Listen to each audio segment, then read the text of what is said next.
Sadgurum Tam Namami. Nithyanandam, and we offer our humble pranam, our humble obeisance to the divine lotus feet of the Supreme Pontiff of Hinduism, His Divine Holiness, Bhagwan Nithyananda Paramashivam. We welcome all of the viewers gathered today, the Sri Mahants, Mahants, Kotaris, Tanedhars of Sri Kailasa, the NHU graduates, NHU students, Sarva Parityagis, Sarvagnya Pitha Yajamans, Kartas, and all of the people who are gathered in all the Sarvagnya Pithas, temples, the Paduka Mandir Satsang centers located in thousands of places all across the world. And of course, we welcome all of the 2 billion Hindus on planet Earth. To all of you, we wish an auspicious Suprabhatam, good morning on this another auspicious day in Sri Kailasa. I must say, Suprabhatam, Samadhyanam, and Shubharatri, because we have people joining us from all over the world, from various time zones. It may be early morning for you, you're just waking up and tuning in for Nitya Satsang. It may be in the middle of the day, you're amidst your work. It may be an evening, you're preparing your dinner, or maybe you're just preparing to go to bed. And I'm sure for many of you also, it is the midnight when you have taken time to tune in and be available to receive Swamiji's Satsang. So we welcome all of you from all around the world to today's Nitya Satsang. Yes, today is the last day, auspicious last day of Paramashivoham Season 4. It's been going on for over 60 days continuously back to back. And all of us, I am sure we all agree when I say that we feel so lucky to continuously have the darshan of Paramashiva, to continuously be able to see his grace and receive his blessings. And of course, we are living in a time outside when it is so dire. There's so much of depression. There's so much of extreme circumstance all over the world. We don't know what's going on. We don't know how the next future, the next month, we're not even able to plan. But for all of us at this time, it is so sweet, gracious, and compassionate of the avatar of Swamiji to be able to give to us his time continuously, giving us this time, allowing us and give us the space to complete and give ourselves a super conscious breakthrough. So until now, we have so many people who are transformed, whose lives have been literally transformed by Swamiji since batch 1, since season 1 of Paramashivoham. This started on March 20th of this year, and we had Paramashivoham going on back-to-back seasons where every single season would end and then immediately the next day another would begin. We've had thousands of people literally have transformation after transformation during the entire thing. Today we're going to be able to see into the lives of different participants, of different people who have been benefited, who have gone through this transformation. Today we're going to be able to see into the lives, have glimpses of Paramashivoham Level 2. And if you have not done the program yet, if you're just now tuning in, if you are a newcomer, or even if you are waiting for the best opportunity for you able to experience Paramashivoham for yourself, I guide you. Immediately you can register at paramashivoham.org in order to experience for yourself the great breakthrough. And the beauty is, though it is Paramashivoham Level 2 Batch 4 that we are seeing today, the glimpses of the participants, you just cannot assume that Batch 1, Batch 2, Batch 3 and Batch 4 have been the same. Each and every time, Swamiji is taking us to the next level of breakthrough, next level of experience. Yes. And if so, both ways, even if you've already attended the Paramashivoham program, you just must make time, if possible, to attend every opportunity that you have to spend with Swamiji, because every single time he is giving us the next level of breakthrough. At the same time, if you're completely new, this is again the right time for you. You do not need any other prior experience or any other qualification than you just sincerely wanting the transformation for yourself. And this batch, this season 4 of the Paramashivoham Level 2 program, all of us all over the world have been enjoying the Kailash Courtyard sessions. One of the most sweetest opportunities for us to have that close and powerful space of oneness with Paramashiva, with Swamiji, just through these processes, just through an amazing breakthrough. And His Divine Holiness has made something which was only available in the physical presence of Swamiji, which was only available for 100 people at the most, now for thousands of people, literally is multiplied 10 times and more just from His grace and how much He has sacrificed for all of us in the last 2 years. After the great pause, after the second grace pause, we are now able to experience divine powers, the superhuman capabilities, just through His initiation on two-way video conferencing. More than ever, people are manifesting Shaktis, people are having divine superhuman experiences, transcending the human experience of fear and greed and going into a extremely beautiful experience and literally redefining what it means for all of us to live a human life. So I'm inviting all of you who have perhaps not yet gotten this opportunity to register at paramashivoham.org for yourself. You can see the link projected on the screen now, paramashivoham.org.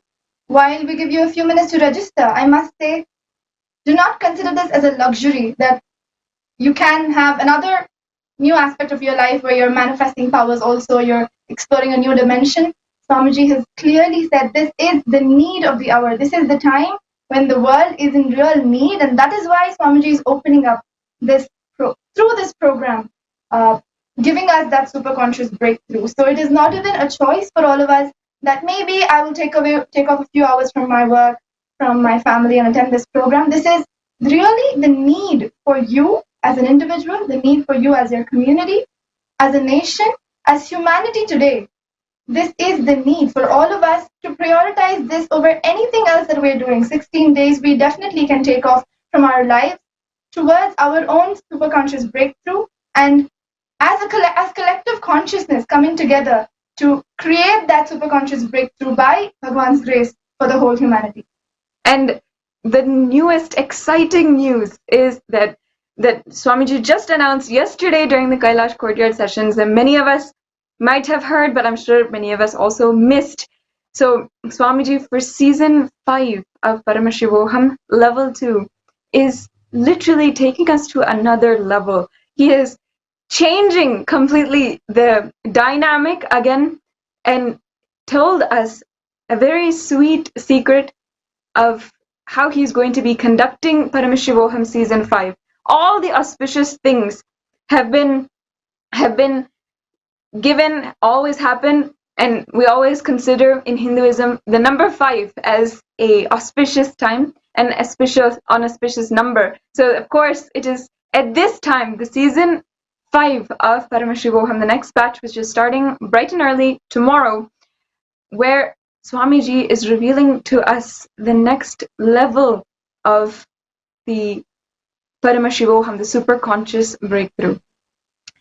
Swamiji yesterday revealed to all of us that through the Paramashivoham program, level 2, batch 5, season 5, that is going to start tomorrow, Swamiji will be sharing to all of us the secret, the subtle truths from the Sarvajnanottaragama, which is the keys, the key points that Mahadeva, Paramashiva himself, revealed to Muruga, his very own son. How you would reveal just the best and the most valuable truths to your own son. Similarly, Swamiji is going to be sitting with all of us, his own children, revealing to us, teaching us from the Sarvajnanottaragama. Swamiji said how these keys is just exactly what you need to know for you to manifest powers immediately in the most efficient, most instant, most beautiful way. Yes, so if you are not a part of Paramashivoham, this super conscious breakthrough. I highly encourage, cannot say it enough, register now for the program. Today, we have another exciting announcement and an exciting day ahead where we are doing all of the Inner Awakening graduates, all of the initiated disciples of Swamiji, and all of the Paramashivoham graduates as well are invited to join with all of us Sri Kailasa Vasis in a beautiful experience of the avatar, experience of Swamiji himself. Today, we are exploring into a glimpse of a day in the life of the avatar. This beautiful program, which we started in season 3, where thousands of people all over the world, and you might have seen also exciting posts on social media, such sweet posts where Swamiji had liked and given the Diksha as well, and given blessings to each and every devotee. It was an experience of true oneness with Paramashiva, where all the devotees all over the world were able to have the opportunity to dress as Swamiji, be in that complete Leela Dhyan of Swamiji, and then they can receive the blessings from Swamiji himself and start declaring that Nithyanandoham, I am Nithyananda. And of course, Swamiji himself had blessed, had given the context and given the blessings for each and every participant of the entire program. The thousands of disciples all over the world who tuned in, who started doing this program.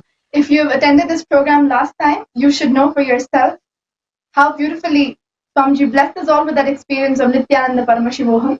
If not, I'm very sure you would have seen the flood of messages in social media of people's experiences, whether be it dressing up like Swamiji or be it living like Swamiji or the various initiations. You would just know the impact that it has had on each one of us.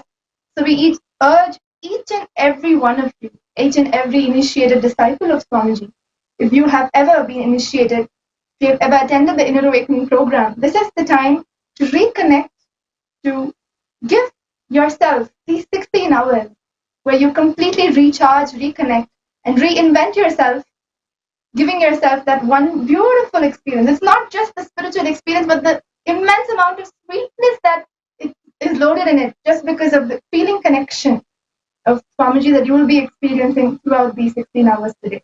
So we truly have an exciting day ahead. Let's get started with the whole show this morning before we have the live darshan of Paramashiva himself, and we are graced with his darshan and his divine revelations. Just a few days back, His Divine Holiness revealed to all of us in a completely new way, something that he has completely breakthrough, that he has literally exemplified for all of us. And in many ways, he has brought it to life in the lifestyle for all of us. He spoke about a extremely beautiful and breakthrough topic, I should say, something that redefines our institutions, redefines the schooling system, the university system, whatever it may be, a topic on excellence versus success. The way that he described it, the way that he has explained it to all of us, of course, is the best way. So let us have a glimpse of the satsang that he delivered recently. Going to Atma Swami, Manitya Atmananda Swami right now to have that glimpse into that satsang.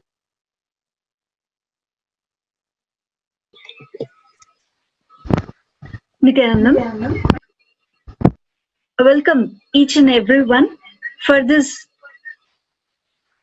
morning satsang. Today, a few days back, Swamiji has mentioned a major concept in each and every one of our life. So, Swamiji, from the direct message from Sri Kailasa, he had revealed the deeper truths regarding the success versus excellence. So, working for success, planning for success always leads to failure. working for excellence always makes you successful. So the person who works for success will be very shallow. He will be working depending on others. And he will be working on depending others' opinions about him. So all his ideas of success will be derived from others, sustained by others, hinged by others. Whereas excellence is supposed by individuals. So it's sustained by the individuals. And when we manifest our own self, we will see the higher reality of us. So excellence is integrity. So excellence itself is a integrity based, reality based, and the present moment based. Success is others' opinions based.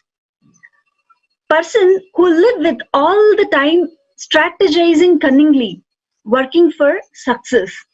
So the person who evolves with the intensity lives with excitement.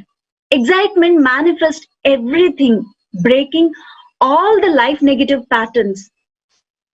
Even in sleep, we will know how to be in tune with Paramashiva and manifest the state, space, and being, superconsciousness and Kailasa of Paramashiva.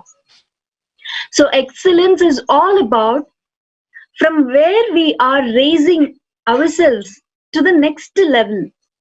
So success is all about others and how things going with others. So if they are in mood swings, depending on their mood swings, they'll be acknowledging.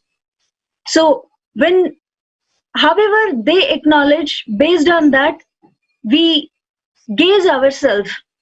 So with the idea of success, we will always be wavering, deluding ourselves.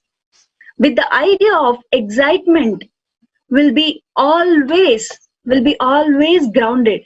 So excelling makes us excited more and more. Ideas of success makes us feel bored, tired. Even if we achieve success, if we don't achieve success, we become frustrated. If we achieve success, we become bored and tired. So always work for excellence. That is why whether it is called an outer success happening or neither, even if it happens outside, we'll be okay. If not, we'll get frustrated. So excellence is always integrity. Excellence is always based on intensity. So not external things based. So if we are excellence based, if we are working our life completely with the excellence base, we will not be bothered about even enemies, because we know, we are very clear on what we are doing. So the whole thing is excellence based. The whole life is based on excellence. That is why now we have made hundreds of Ganesha temples all over the world, but it is absolutely about intensity, nothing to do with success. From the time Swamiji started the Sangha, from that time Swamiji was working only based on excellence. If we see in earlier photos of Swamiji, we will see the simplicity of life, how Swamiji has lived, and the things which Swamiji has used for pujas and homas. The same pujas and homas are happening all over the world. Like he multiplied himself into so many of us. Only the material is changed, but it is only based on excellence. It's not based on success. So only people who are excellence based are going to survive even this COVID pandemic. And The after effect of this COVID lockdown, the whole economy is going to melt down, and we are getting into global crisis. The only person who is working on the excellence based only going to survive this whole pandemic. So the simple truth, excellence based consciousness is more like a muscle. So the success based mental setup is nothing but a fat within the body. So do not build more and more fat. Let us work to build the muscle, so which will strengthen us when we are in need, or the whole life itself. So bringing intense integrity, stop strategizing with life, start becoming integrated with life. So Swamiji very clearly told, he have been seeing every person who works with excellence based mental setup get more and more intense with depth, strength, power, energy, intensity, unending excitement. So the people who work for success, if they get it, they get frustrated. If they don't get it, they get bored. Both ways, they get collapsed.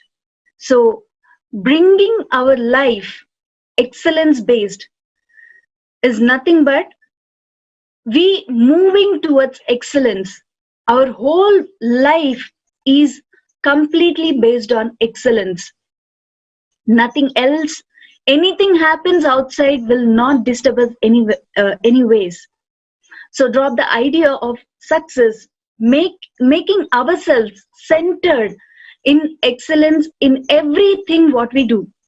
So whether it is health or wealth or power manifestation or relationships, anything should be based on the excellence.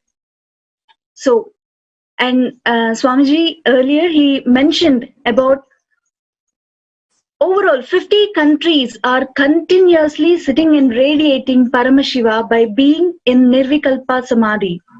So from 13th of May, thousands and thousands from all over the world are sitting all across the world.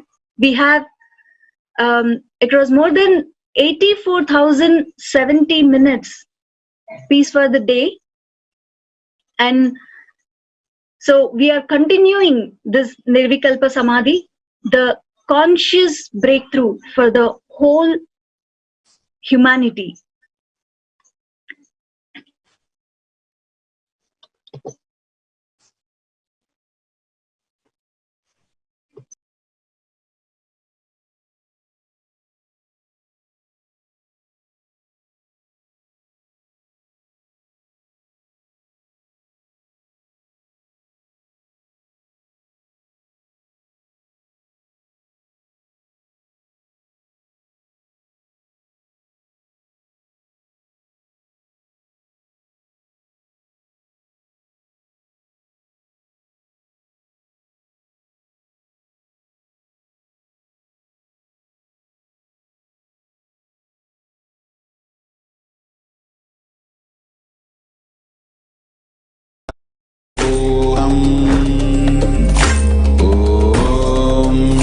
Nithyananda Paramashivoham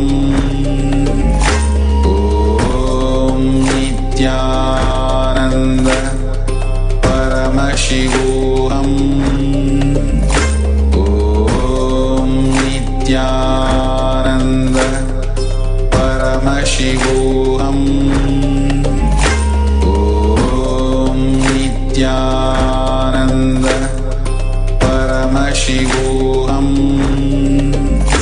Om Nithyananda Paramashivoham Om Nithyananda Paramashivoham Om Nithyananda Paramashivoham Nithyananda Paramashivoham Om Paramashivoham Om Nithyananda Paramashivoham Om Nithyananda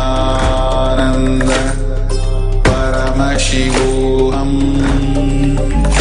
Om Nithyananda Paramashivoham Om Nithyananda. Yes, so as we have heard now from the direct words of Swamiji himself, and I'm sure many people around understand this. If we think about what Swamiji has been saying, of course, he's been telling this concept, the idea, concept, and teaching of excellence more than success, keeping that as your ground basis. And he's been literally exemplifying it for all of us to understand, for all of us to live by ultimately. Not only he's been speaking on it, not only he's been continuously teaching us all about training and working for excellence rather than success.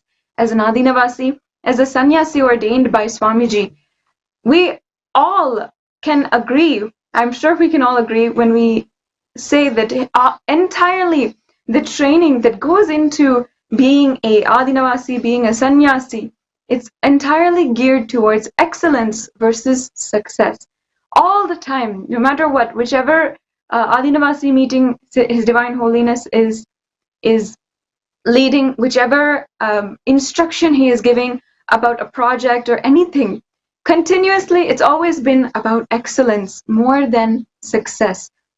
He has in fact told all of us that if we work on success, if we work on finishing a project, it will never work out. If we work on trying to make this project into a success, trying to get the good name and fame of the good name of so many people around you, trying to get something out of the project rather than trying to bring to life that project itself, we'll always fail. And as Adinavasis, His Divine Holiness has given this environment where that is more than anything, that is what has driven our training, that has driven our projects. Every single project that His Divine Holiness has started, has trained us in, has ordained us in, it is always about success.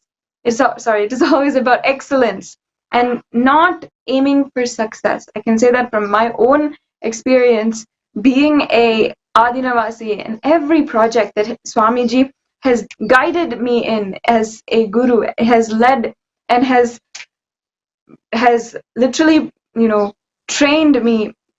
It is always about excellence, never success. Absolutely. I think definitely, even in my experience, I can see such a clear difference in the way people handle you or people treat you in the outside world. It's always based on success. And how Swamiji trains us is always based on excellence. A very clear difference that I'm able to see, let's take for example, is the schooling system, like Sarashwat Prema, you were mentioning. Like in school, I was also recollecting from while Mahatma is reminding us of what Swamiji shared. Success is always relative, right? So even in school, it is always about you doing better than the rest. It's not whether you get 100%, 80%, or 60%. If I've got 60 and everybody else has got less than that, that's great. That's okay. I'm the best. That's all, right? It is always relative, and so the minute you do just better than the others, you stop there. You're dead. There's no more. You don't even think or try to expand beyond that. Let alone the fact that even whether it's 60%, 70%, 80%, that system itself is completely faulty and makes no sense to give human beings marks. But even in that, you only think about doing the best amongst your group. It is so relative. But if you use the same logic here, if you do not understand Swamiji's context, the higher context, when he is training you for excellence, if you do not understand that, you will just not understand how he's working. For example, it may be the very same task on the very same level if two of us may deliver a certain task. And the way he would respond to us, for one person he would say, wow, great job. For For the other person, he would not. It is not about the task. It is about, did you excel to your peak possibility in that task or in that project? So you can never analyze it logically, and if you do, you would never understand it. And yes, and a few days before, when Swamiji was explaining about success and excellence, so many things just fell in place, and it is so much of gratitude that I feel that how in every moment, in such a personalized way, he's been training me for excelling in my peak possibility, not comparing me, relating me to anybody else. And this is the experience I can vouch for, that each and every Adinavasi, every sannyasi, every Sangha member, anybody who has had Swamiji in their lives, they can just see that from the time they've known Swamiji, he has just been molding us and training us to excel in life and not just succeed. Yes, I remember myself when I think back onto my university days, one of the most haunting memories, one of the most, something that would be extremely excruciating for me, that I remember being so stressed out, so negative about life, and literally not being able to cope, literally defining myself by a pivotal moment is during this examination process that we had to go through. Like, every single time I have to take an exam, you only think about, okay, let me stuff as much information inside of me as possible until tomorrow, and then after that you just forget every single thing. First of all, it's not as if the information from that we are learning is even relevant to our lives. Secondly, the way that we are trained completely out of fear, out of the fear-based system, and out of fear of failing, we are trained to do well on exam, then literally, as much stay up the night before, drink coffee, destroy our stomach, and then do as much on the exam as much, and try whatever we could, and then after that immediately forget everything that we have ever learned. In fact, I cannot even remember some of the things that I've learned in calculus and learned in integrals about different math and so many different things. Is that even applied in our lives today? Is that even relevant to our lives? No. What His Divine Holiness Swamiji has been teaching me in the last 4 years of school, or at least as a sannyasi in Nithyananda Hindu University, and as an Adinavasi, I can say is much more valuable to me than what I spent time in university. And no matter what, I've seen that so many different sannyasis have had the same experience. We all remember those times when we were just so bogged down by our examination. In fact, it's not just that, during that 4 years of your life during university, or during the 12 years of life when you were studying, that actually makes sense, or that actually is relevant to you. After that, we're trained, we're literally like slaves to the society, which is making us, driving us through being greedy for that success, rather than having a excellence-based lifestyle and excellence-based training. The things like teaching authenticity, integrity, responsibility, in enriching all these 4 tattvas, and also the manifesting of Shaktis, training into manifesting of Shaktis, training into having powerful cognitions from Upanishad, from our Agama, from everything. That is really what is training for excellence. If we have that strong foundation in our lives, we would never, after that, we would have such a strong foundation, we would never, we would be able to handle life, we would be able to take our lives to the next level, no matter what, and never get stuck. So many people, 30 years old, and as a 24-year-old, if I'm thinking about my future outside, I would be afraid of something called a midlife crisis, where suddenly you're just, you're not sure about what you wanted to do, because maybe you achieved everything, you got married, you have a university degree, you have the job you want, you have the car you want, you have children, everything you have, but what else is there? What next do you want? This is the life that we would have all had outside, and I can speak for any Adinavasi, Majaya, and myself, Atma Swami, we have all had this experience where we're thinking in the future, do we really want to be stuck in this midlife crisis? Do we really want to have everything and at the same time have nothing at all? And that is what ultimately had driven us to this life of sannyas, what really attracted us about Swamiji, about His Divine Holiness, is what he was teaching in this very concept of excellence versus success. And what His Divine Holiness has given to all of us in training, even after we may have completed our degrees and left college or whatever it was, he is actually giving that as a foundation for so many hundreds of Gurukul students and so many kids. The way that His Divine Holiness is training and is raising the new generation, it is literally creating leaders of the next generation. The youth today are so boggled, so entirely confused by their hormones, by different social conditionings that are happening, and unfortunately traumatized by the amount of violence that is happening on the outside society. And because of that, we have not enabled our next generation in order to inherit the universe and inherit the world after us. What His Divine Holiness has delivered to each and every one of us through Nithyananda Gurukul, if we see and we take time to really appreciate it and really see the amount of contribution he's done through Gurukul, even despite of relentless persecution against Gurukul, we can really see that he is literally defining and literally structuring the next generation. The next generation should only be trained with regards to excellence versus success.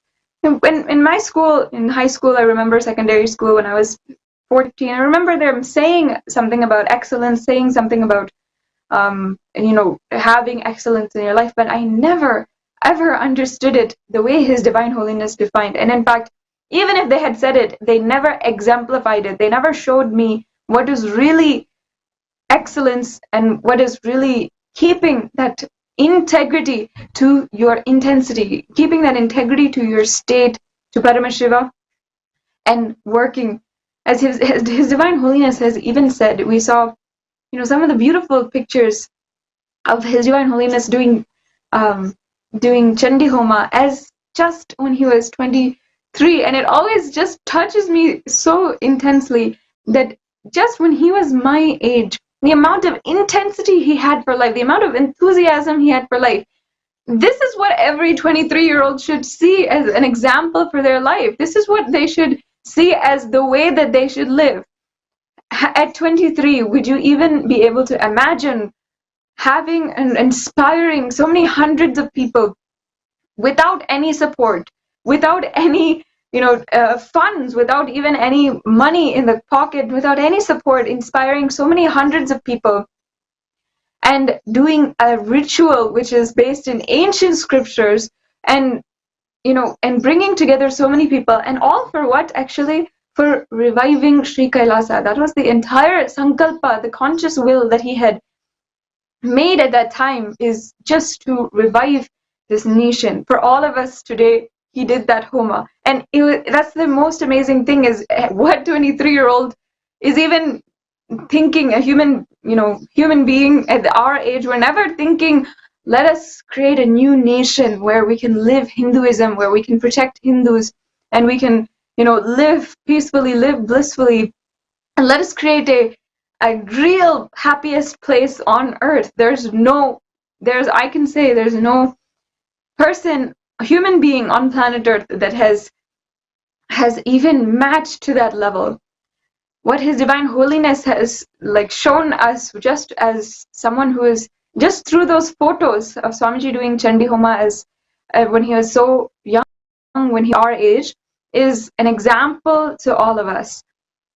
And I just also had a click while listening to Swamiji. It is not just the model that you're following, that to follow excellence, to work for excellence and not success. It is the strategy for success, in fact. How much ever you work for success, even if you get it, you're not going to be fulfilled with it. You're either going to be sad and depressed that you did not end up succeeding, or even if you succeed, you're just going to be greedy for more. It's going to lead you nowhere. But through excellence, it is not just about experiencing that beautiful space of expansion within you. But through that excellence, Swamiji says, when you work for excellence, success will just follow. And this way, we've seen in every small thing that we try, every task, every project that we have taken on, with that inspiration of excelling in it, we have naturally seen success follow. And so beautifully through Swamiji's own life, each and every time he has only worked for excellence, and we have seen how he has immensely succeeded in each and every task, each and every thing that Swamiji did. So I don't think it's just a moral, it is just some good quality, a good thing to have. It is the best strategy that you can apply for your own life. Even if you're seeking success in any field, be it wealth, your career, your relationship, anything. If you're seeking success, then this is definitely the strategy that you should apply for yourself, of really working for excellence. Yes.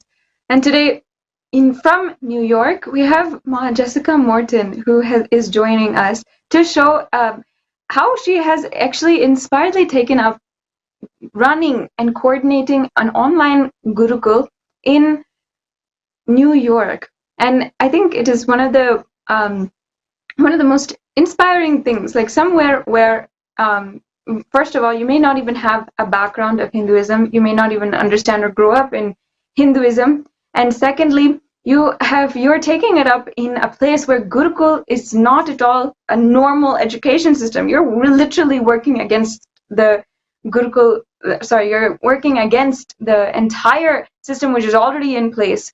So I wanted to invite Ma Jessica in order to tell us all what really inspired her to start the online Gurukul and to really dedicate and really show us like the work towards Gurukul, and start a Gurukul, start helping kids who are located all over the world, located in New York, and start contributing to their lives, start training them in what Swamiji is teaching, and like literally training them in excellence versus success.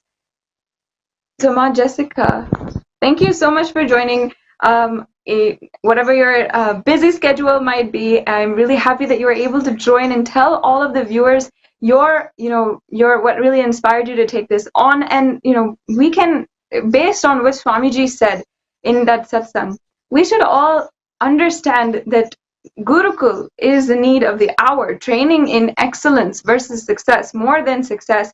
Thinking about excellence and thinking about success as like a byproduct of what we're working towards.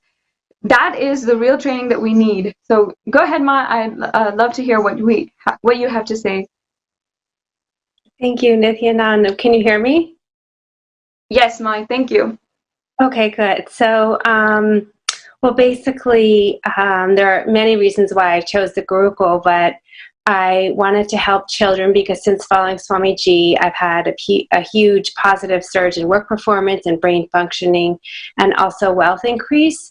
And so I know this can help children have an amazing life, and it gives them like a really good cognitive base, and so they won't fail in life. So it helps them with higher IQ, more inner peace, and less stress. And in the US, there's like in places like New York, there's tons of pressure for kids to succeed and get perfect grades. And it's what you said, they're focused on the end result, like the success of it versus the excellence. And what I find so fascinating and so amazing about the science is that it actually upgrades and it heals the functioning of people and children. And so that's really what drew me to it. So even when we talk about integrity, authenticity, and responsibility, all of that comes into place when you bring the kids in the class and they start doing the power manifestation and the yoga and the spiritual rituals like puja, because it all matches up with the Sanskrit and the breathing techniques. Everything comes together to actually heal the functioning. So I think that's what really drew me. I couldn't get over kind of the healing that happens. And so that's what the excellence is. It's making someone excellent in all areas, but actually the success becomes a byproduct naturally. And, you know, I can't promote it enough. I don't even think it's going like against, I think there's such a need for it. You know, there's so many kids in the US that are on ADHD medication or depression, like, but even, I think it's even for children that do very well. I just think that, you know, it's an ancient science and it really works. So that's why I'm doing it. And, you know, I can't wait to expand it and really, you know, help more children. And, you know, I can say that Swamiji talks about how when he's doing the Gurukul, he's inserting layers and layers of bliss memory so the children can go out and get engaged in life. And so that's like, for example, one of my parents, she talks about her son. He's just so much more engaged. You know, he's not forgetting things. He's not like it's the daily excellence, like the little things, like he's much better in sports. Actually, he was always very good in school, but it was the sports that were hurting him. And so I can't say enough good things about it, about the science. And it's about excellence because it does something to you. I can't quite explain what it is. It's sort of the unexplainable, but then the byproduct actually is success. So it's not like working towards success, but it just sort of happens naturally. So that's why I do it. Yeah. So, and can you like maybe expand for all of us? Like, see, I think one of the best things that you're doing in New York is, for example, you may not have a background in, you know, Gurukul or background in Hinduism or anything like that. Can you expand for the viewers, like what really kind of made you think that this is the best system? And also, you know, I think you're actually right, because I found that while I was doing like research on spirituality and reading about it, and I learned about Hinduism, and one of my favorite spiritual teachers before Swamiji talked about the Vedas and the Upanishads being the highest calibrating religious teachings, and I was understanding some things. So I went to Swamiji. I wasn't thinking about the Gurukul when I went to go see Swamiji. I wanted him to heal me of my back problem and of some other stuff. And then when I got going with it, and then I couldn't believe how I was going with my, you know, with my work and my brain functioning and all this other stuff that started to happen. And so I just felt that aside from if it's a religion, it felt almost like just a solution. So I understand, like, yeah, I didn't grow up as a Hindu, and so that's interesting, but I find it's so vast and it has so much knowledge. It's not really so much about the religion. Of course it is the religion, but I never felt like I'm being, what is it called, you know, forced into it or that kind of thing. I really feel strongly that any child can join no matter what their background, and they can have a very positive experience. So, and they don't, you know, it's like not a force, it's just like a possibility. It's a different way to, I guess, just advance yourself. It's really, it's pretty incredible. So that's why I do it. I'm passionate about it. And I think, you know, regardless of if you're a Hindu or not, I think it's absolutely for anybody.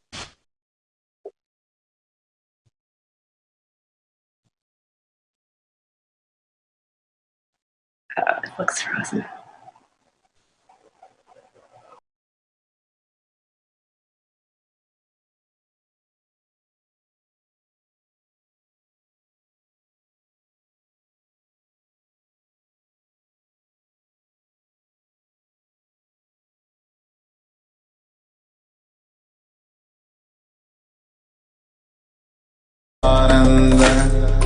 Paramashivoham Om Nithyananda Paramashivoham Om Nithyananda Paramashivoham Om Nithyananda Paramashivoham Om Nithyananda Paramashivoham Om Nithyananda Paramashivoham Om Nithyananda Paramashivoham Om Nithyananda Paramashivoham Om Nithyananda Paramashivoham Om Nithyananda Paramashivoham Om Nithyananda Paramashivoham Om Nithyananda Paramashivoham Om Nithyananda Paramashivoham Om Nithyananda Paramashivoham Om Nithyananda Paramashivoham Om Nithyananda Paramashivoham Om Nithyananda Paramashivoham Om Nithyananda Paramashivoham Om Nithyananda Paramashivoham Om Nithyananda Paramashivoham Om Nithyananda Nithyanandam, completing for the technical glitch, and yeah, completing to Ma Jessica for the brief interruption. Thank you for explaining to all of us, and go ahead, as you were saying. You are cut off. I don't exactly know where I left off, but there's many things I can say. And, I think I was asked the question, how do you try to enrich to non-Hindu children? And I think there's always going to be a little bit of a challenge there. But what I would have to say is it's very helpful, I think, if the parents approve of Swamiji and they're at least lightly engaged. And I think with the children, you just have to help explain how it can help them. Like wherever they're struggling, you can say, well, it can help you with this. It can help you with this. It gives you, happiness, or there's like a lot of really good positive things that we teach about gratitude, the feelings of gratitude, love, the feelings of, just entering, approaching things with the right energy. I think Hinduism has such a positive way of trying to teach children. So of course, if you're not Hindu and then you go to the class and, people have different dress and that, they can start asking questions about that. But then you have to start saying, well, we're a global economy now. There's, we're exposed to different cultures every day. So this is really good for you now, because when you're older, you're going to be around people like in your job that are from all over the world. So things like that, just to open them up, I think at least has helped me with children that are non-Hindu, like some of the questions that start coming up. And, I think it's really helpful if the parents are approving of Swamiji, because then the kids will get engaged, and they'll be more apt to do it. And the more the parents get engaged, the kids start naturally kind of, and at least they always like the yoga. And because especially right now when they're sitting at home all the time and they can kind of move around and stuff like that. So I put a lot of emphasis on the yoga. And so, I have a lot of positive things to say about it. So definitely sign your children up. And it's just such a positive, it'll be such a positive life foundation for them. Really, that's what I can say. I think what's so beautiful is Swamiji makes it so easily available for all of us, just sitting back at home, and you can connect to an Acharya, and you can join the e-Gurukul from wherever you are, Ma. So, Ma Jessica, if I can request you to maybe explain to us, if somebody who's watching us, if they really want to join, or some parent who's watching us, they really want to get their child into it, what exactly do they have to do, and how does it work out for them? Well, I think what you have to do, I think someone was actually projecting the enlightened, the link right here. So if you sign up there through the link, and you just have to really put your state, or your state in your country, and then someone will contact you regarding where you signed up. So we get all the sign-ups, and then the people that are closest to that person can reach out to them, and we'll tell them about the class timings. If they can't make those class timings, we have other class timings, but we like to talk to the parents and learn about their children, and we make the classroom safe. So we want to get to know them before we just let them in on the class, and we want the parents to be around when the class is happening and that kind of thing. So anyone sign up, please. It's only, and for right now we're doing it once a week, so it's not like it's a huge, at least here in the US, if you're doing it online. It's only once a week, and it's a great way for the kids when they're at home to do something new and different. Right, yeah. And I remember, I even grew up in the United States, me going to the temple and doing this, I have been, exposed to Hinduism. I'm not even exposed, I was Hindu for since I was a very young kid. And of course, as a born Hindu, and even growing up in the United States, going once a week to this to a class and to remind yourself of Hindu teachings is a basic foundation that really any kid needs to have. And myself included, I have benefited so much from these classes that are ongoing. His Divine Holiness has literally given us so many opportunities, and in this way, through the online Gurukul, no matter where you are, no matter what background, no matter what, and we have not only in New York, also Singapore, also Canada, China, Beijing, even different places in different languages, being able to offer this opportunity for kids. And it's all in order to follow the example that His Divine Holiness has set for us, and live a life geared towards excellence versus success. Thank you so much, Ma Jessica. As you have explained to us, anyone who is interested in the online Gurukul, in signing up your kids for online Gurukul, and especially at this time that we're all at home and we're under this global lockdown, let's do something proactive and ensure that our children, the next generation, are having that proper foundation.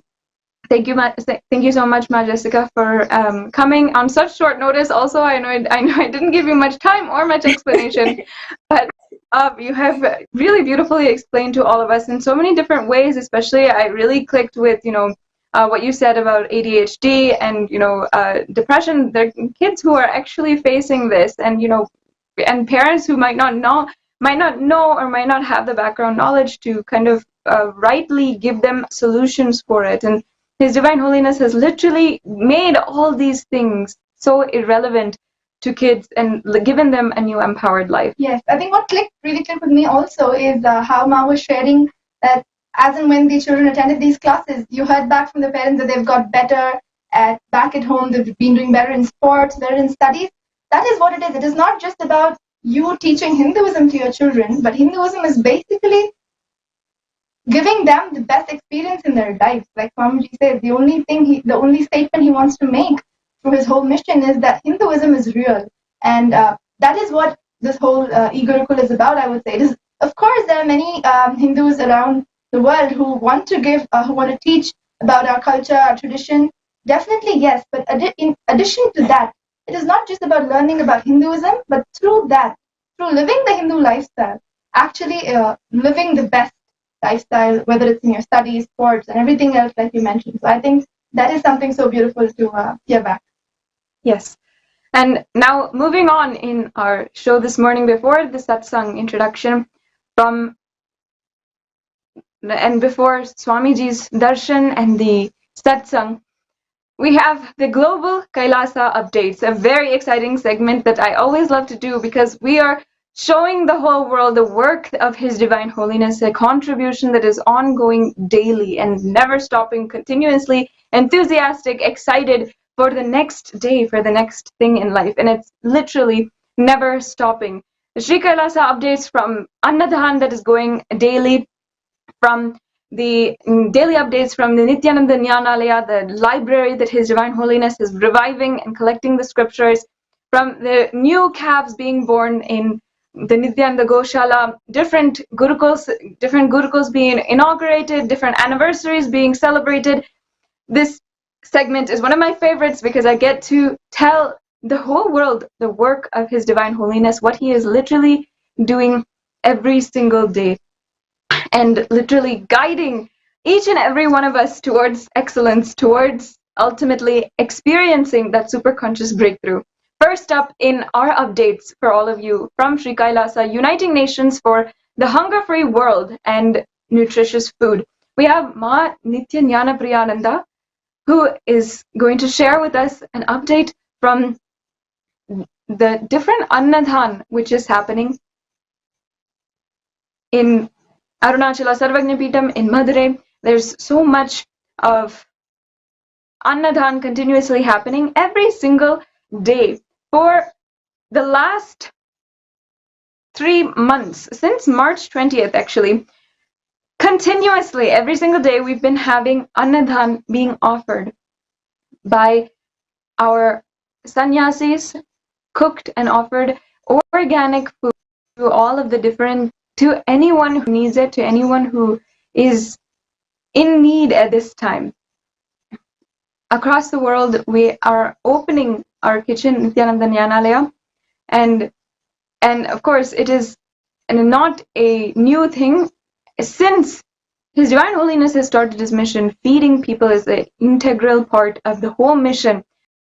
So, in order to get the update on the Annadhan, which is currently ongoing.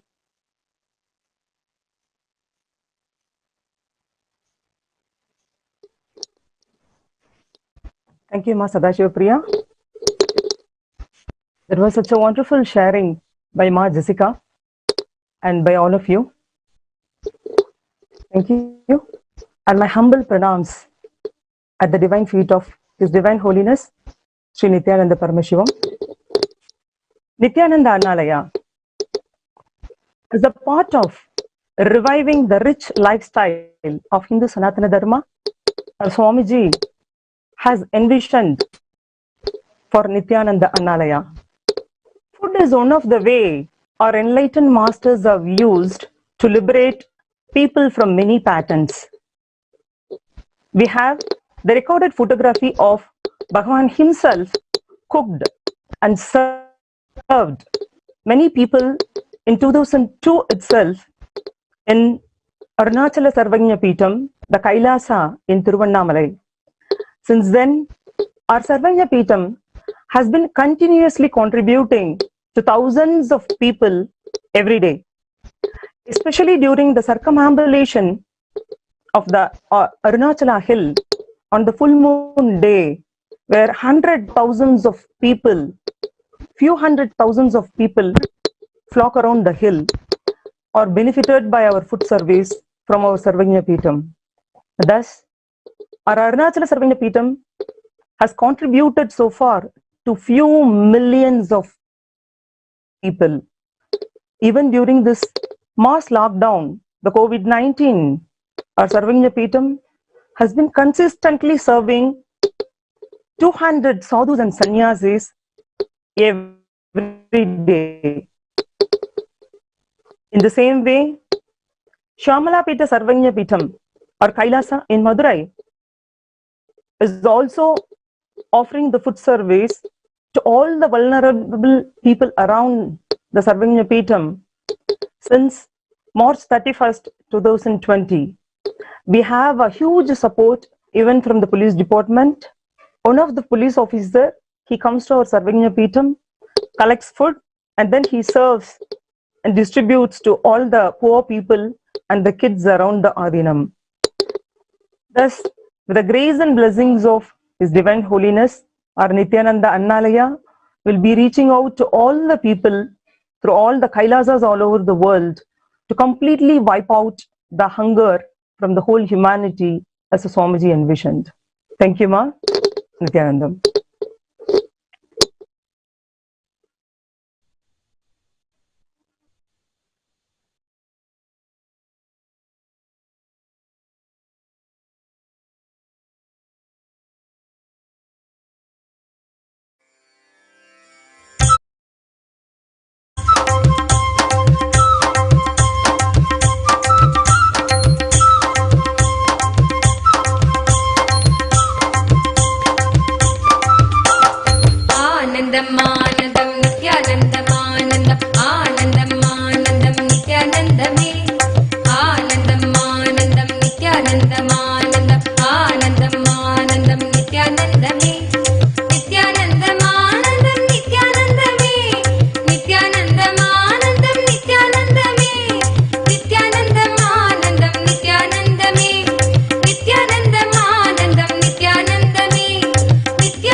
Thank you so much, Ma Nithyananda, for that update from the Sri Kailasa Uniting Nations for Nutritious Food and a Hunger-Free World, working continuously to give and serve the world with nutritious, vegetarian, sattvic, positive, energy-fueled food to thousands of people across the world. You just saw some of the pictures of the latest Annadhan, which is happening in Tiruvannamale in the Arunachala Sarvagna Peetham, and every single day, without a fail, we are continuously cooking, serving for the people who are dependent on the food, especially now during the COVID crisis. As Ma Jnanapriya has told us, during this COVID crisis, there are people who are really in need, people who are continuously dependent and not even having enough money to feed their families, feed themselves at this time in order to survive even to the next day.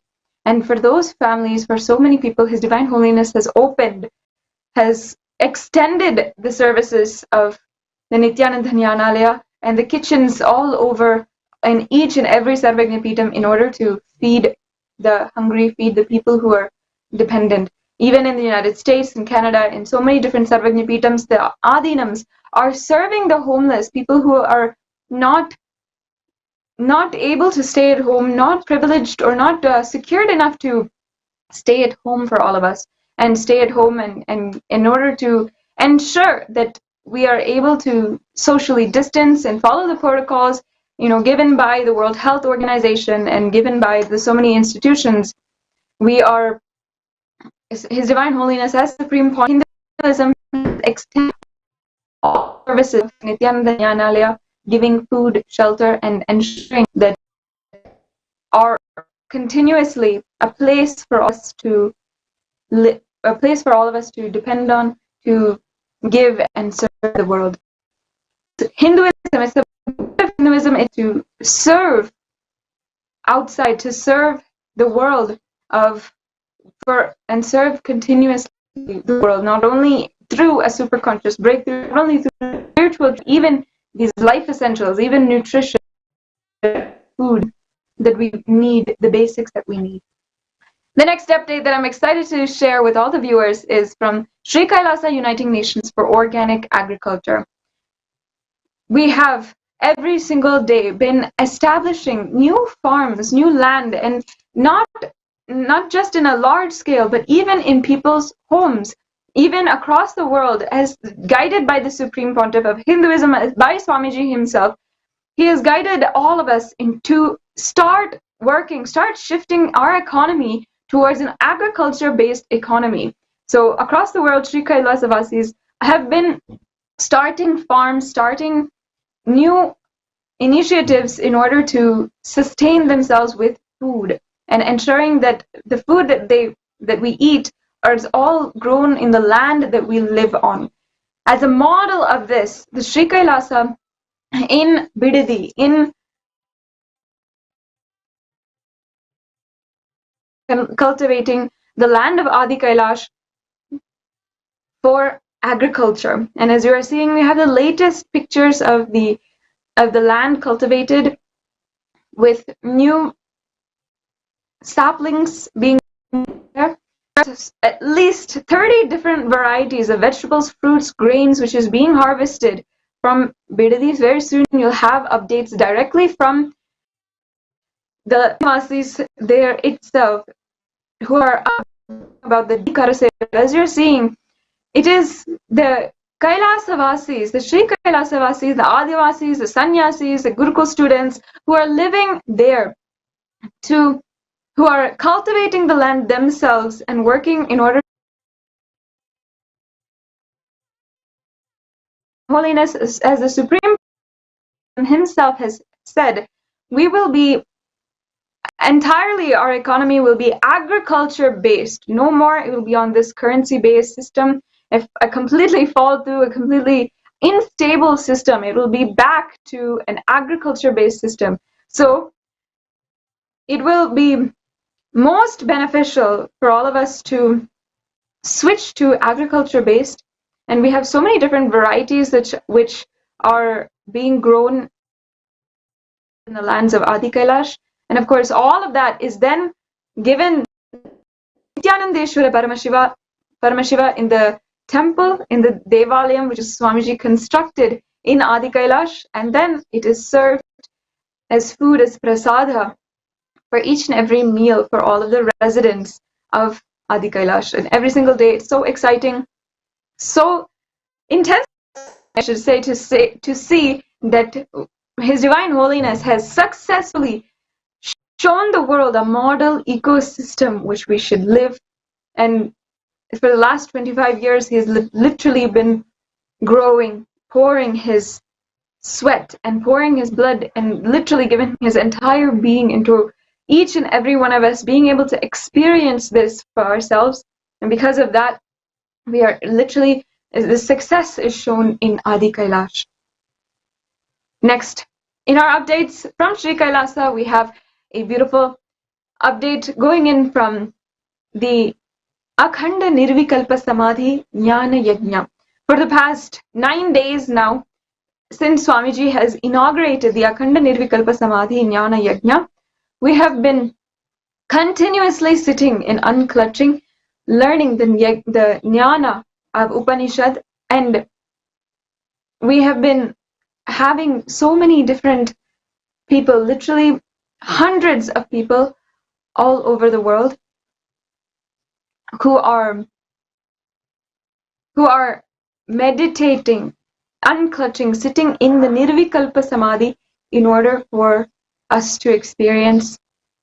And every single day we have the Akhanda Nirvikalpa Samadhi going on, and it is literally non-stop. Every single day, people all over the world are, hundreds of people all over the world are sitting in through the two-way video conferencing, sitting from wherever they are, despite this lockdown, and tuning in to meditate, to do a unclutching process. And you are seeing right now, you can yourself sign up for this event, and coming to you soon, we'll have a brief update about, from one of the organizers of the entire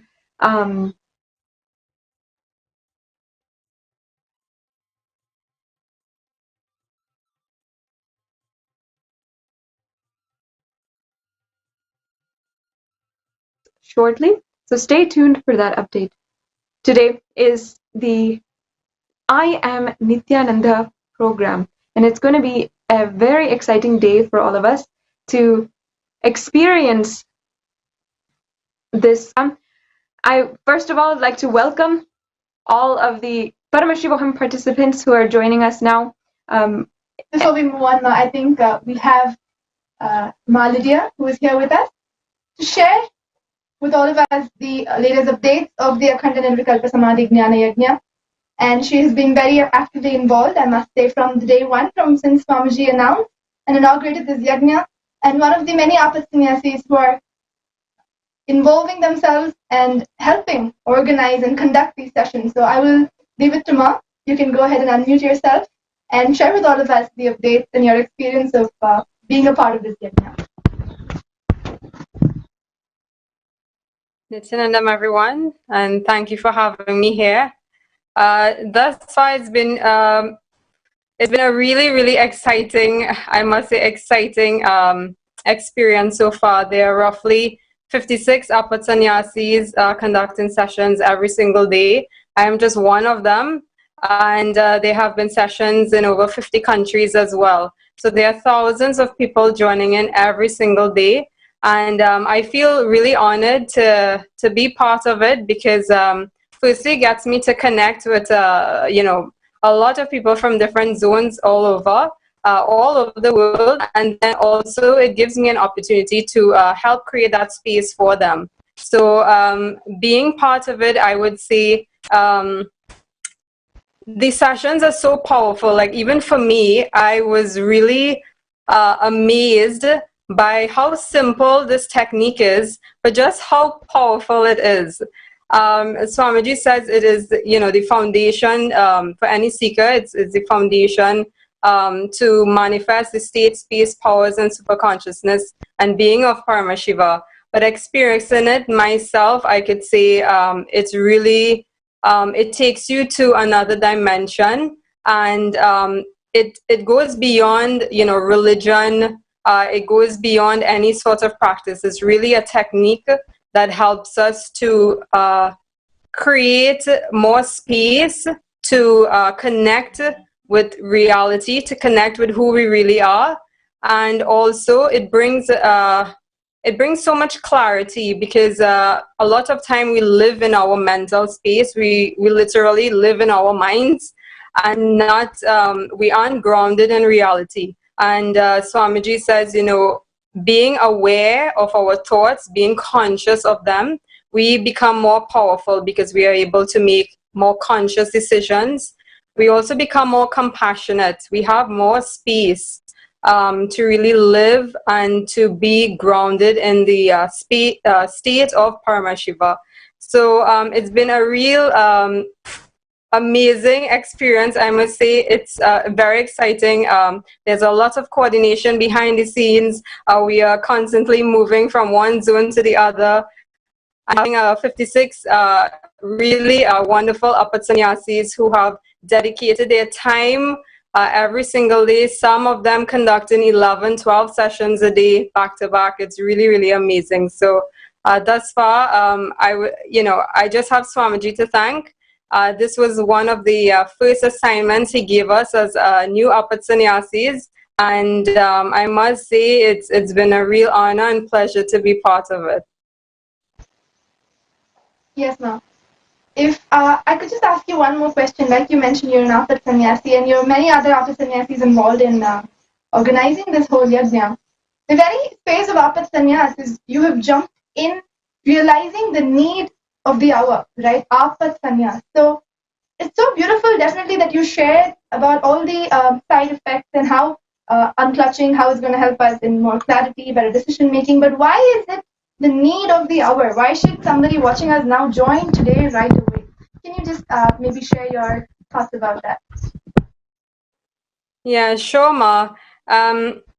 Like for me personally, being born in a Hindu home and growing up, in temple life, I have to say I grew up in a bubble because I was not aware of the Hindu Holocaust. I mean, I knew there was certain periods where our ancestors, had to sacrifice and go through really challenging times. But I was in complete shock, actually, and I only knew about it during Paramashivoham, to be honest, where there was the the Hindu Holocaust segments, and for me,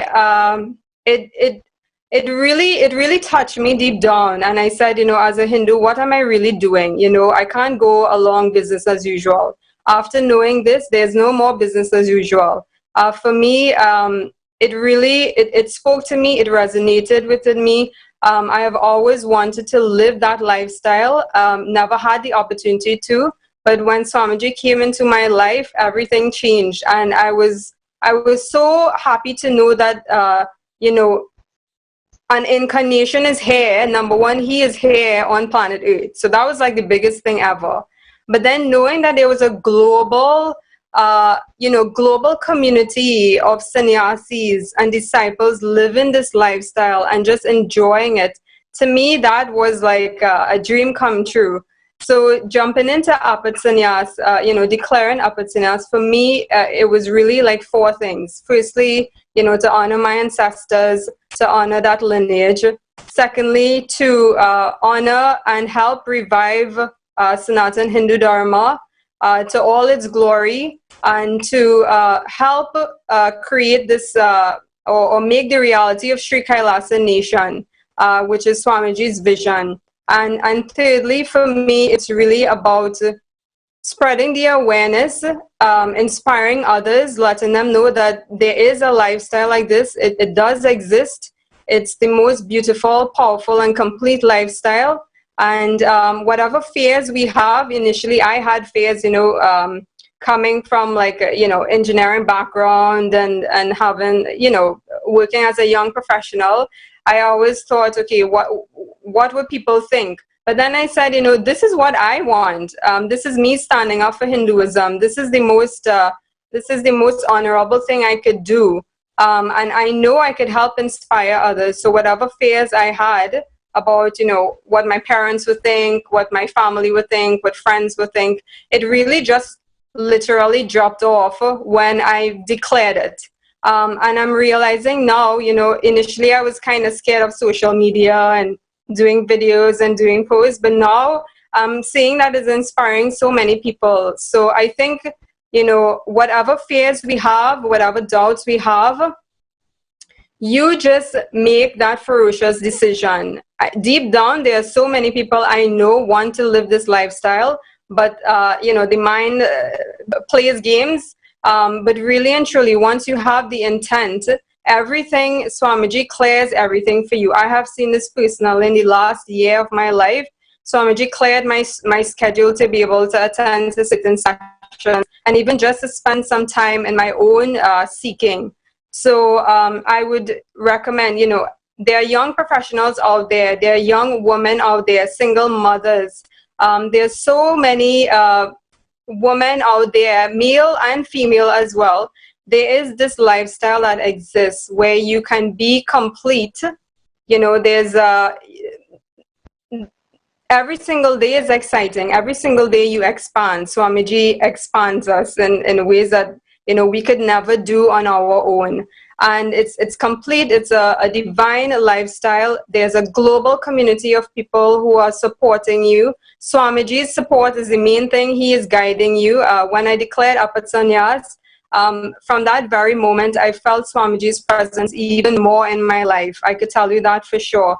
So it's been, for me, it's a few months, but it's been really, really exciting. I'm just completely blown by how much expansion in my inner space that has happened just in a short space of time. So I'm looking forward to all the new things to come. I'm looking forward to meeting new people and also to helping to build the Sri Kailasa nation and honoring this vision of Swamiji. Thank you so much, Ma. It was such a pleasure to listen to you. I can just feel that it is so genuine and you're just sharing from the depth of your heart. I don't think you were prepared to share anything about this. Of course, we called you upon just to share with us about the Yagna, but it was so beautiful. I just wanted to listen as to what you had to share about your experience about Apat Sannyas. Thank you so much for that so simple yet really touching sharing, Ma. Thank you so much. And we can just see how Swamiji has transformed your life just over the past few months or years that you've known him. But for each of you who are watching us, if you really feel you want to take that courageous step, that ferocious decision to jump into Apat Sannyas and take up the responsibility for the world, for everything that the world is facing, and become a part of the solution that Swamiji is giving to the whole world. You can join us, like Maladia is saying, you have the whole community, the support of the community and Swamiji, of course. You can jump into Apat Sannyas today. And Swamiji continues to open himself to everybody. If not, Swamiji has opened up the Paramashivoham program where you take just 16 days, 16 hours a day for your own spiritual transformation and conscious breakthrough. And if not, at least start off by taking a few hours of your day to join the Akhanda Nirvikalpa Samadhi Jnana Yagna, the perpetual global movement of Unclutching. Start with how much ever you think you can afford. You will see how giving a few hours, contributing a few hours. I cannot use the word contribute because there's nothing that you're doing. It's only making yourself available for the transformation and the breakthrough to happen in your life. Whether it is a breakthrough in your career, in your personal life, in your professional life, or your spiritual path, sign up for the Akhanda Nirvikalpa Samadhi Jnana Yagna. The link is projected on your screen now.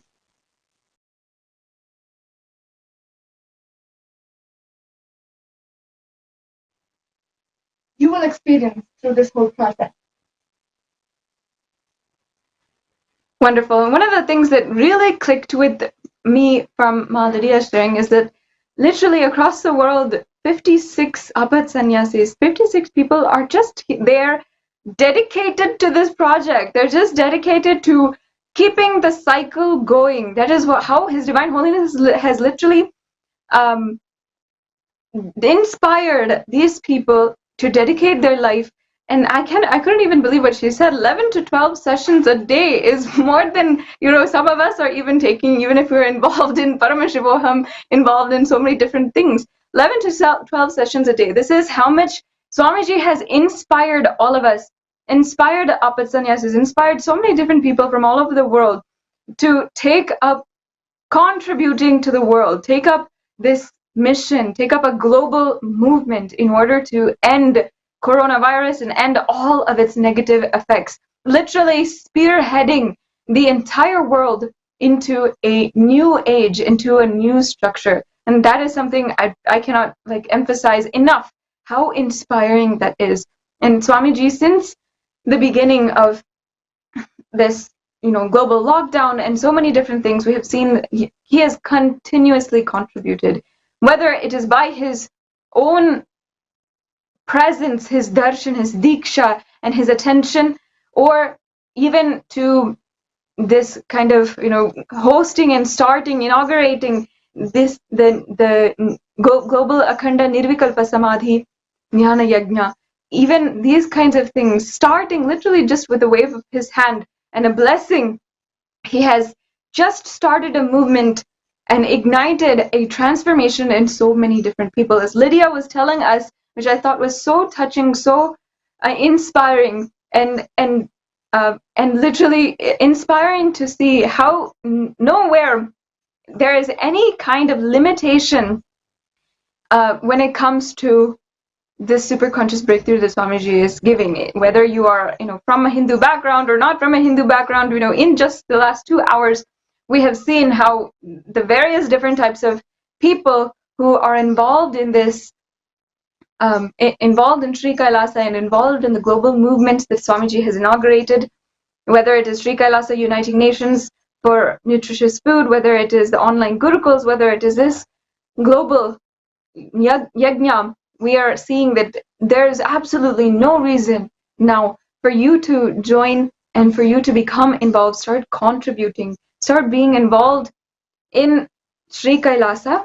And not only that, by becoming involved in Sri Kailasa, the revival of Sri Kailasa, in whatever way, form that you want to be involved, you will literally create a transformation inside of yourself. Your life will be entirely different. And that brings us to today, a very exciting new day. And as it is the last day of Paramashivoham, in the last few hours, the last time we have a array of various people who have gathered in order to share with all of us their experience from Paramashivoham, and not only that, to guide an exciting day ahead of us, where we are attending, all of us initiated disciples of the Supreme Pontiff of Hinduism, and also all of the Inner Awakening graduates and all the Paramashivoham graduates. An exciting day of sessions filled with glimpses of the avatar, glimpses of having a day in the life of the avatar. Swamiji, His Divine Holiness, has, for so many of us, redefined this concept of avatar. Understand that from the very beginning, from the beginning of life itself on planet Earth, avatars have been coming down again and again and again. And in fact, we in Hinduism have even recognized, before the scientist Charles Darwin has told to the world the theories of evolution, Hindus have recognized human and life evolution, and we call it Dashavatar. We call it how we recognize Hindu evolution as the Dash Avatar. This is, of course, Dash Avatar, only 10 avatars which happened of the Supreme Consciousness happening on planet Earth. But, of course, there have been thousands who have come down again and again, rare human beings out of I don't know how many trillions and billions of people, of life which has happened on planet Earth, there have been these rare incarnations who have guided us from one breakthrough to the next. When we were all fish, and fish pervaded the ocean, life pervaded the planet Earth, the Matsya avatar happened on planet Earth, showing and guiding the next evolution of different cells or single cell organisms and plankton and these different types of organisms to help evolve them to the next level as fish. When we were still single-celled organisms, when we were small, extremely small organisms, the Matsya avatar, the avatar of Vishnu, Mahavishnu, came down on planet Earth and had given an example of how to live as a new super being at that time. And from then, super beings, super consciousness itself has descended into forms that are relevant, forms that define for us the next breakthrough in human evolution, in evolution itself, evolution of life. And His Divine Holiness, Supreme Pontiff of Hinduism, Bhagwan, is that very avatar for this day and age, showing us all of us humans, the next breakthrough in human evolution itself. And just by His very advent on planet Earth, He has taught us how to live, how to transcend that human experience and become superhuman.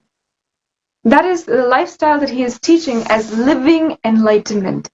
Living enlightenment, which He started teaching about for the last 25 years since He started this international mission. The concept of living enlightenment is that it is not just one experience in our life, that we have a spiritual experience and then we leave it and we go on with our human lifestyle. Living enlightenment is we are transcending the human experience, transcending all anger, fear, violence, whatever it is, and becoming the new superhuman, becoming Nithyananda, becoming the next, taking on that next evolution of human history. Today, in the I Am Nithyananda program, 1 day, 16-hour program that all of the Inner Awakening graduates and all of the initiated disciples, everyone who is participating gets to be a part of, we follow one example, 1 day in the life of the avatar and start living as the avatar, start living as His Divine Holiness would live. And Swamiji has given us so many beautiful examples, literally just what he spoken about in the recent satsang where he addressed all the 2 billion Hindus on planet Earth. He told us about excellence versus success. And that's literally one of the thousands and thousands of ways that he has literally exemplified how we should live, how we should carry ourselves. So before going into and discussing the I Am Nithyananda program, as we go ahead in our day, let us just watch briefly His Divine Holiness's own experience, own teaching on how to live enlightenment. Ashramites. I was just seeing how this experience happened, why this experience happened. See, there are so many boys who are cutting their thighs or hands or legs in so many ways, but all of them are not having spiritual experience. Why did this happen? I can say one important reason: my whole inner space was ripe, ready for this small technique to just awaken or open it. Because constantly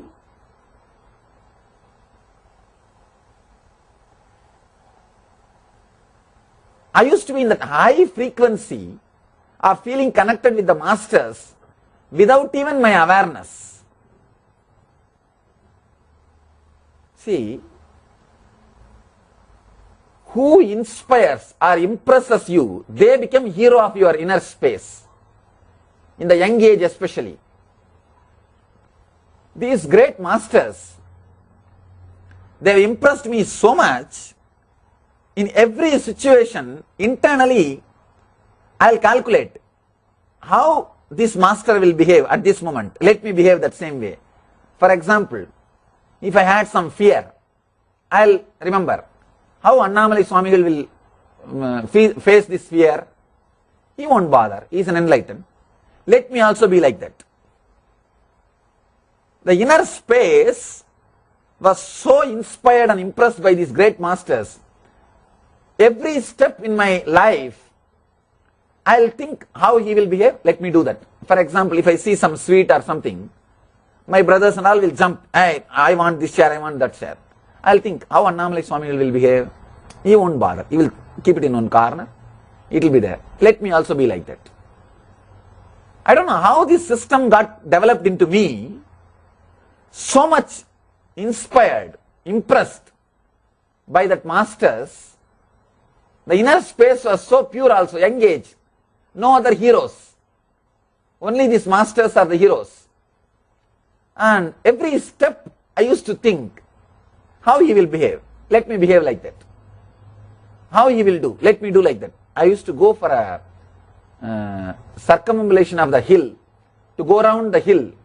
It's a 16 kilometer in the late night. When I have little fear, I'll think how Annamalai Swami will behave. He won't bother about fear. Then let me also be like that. Let me tell you one incident. Really it happened. Heavy rain. Maybe around the time when I had my first experience. I was going for a circumambulation of that hill.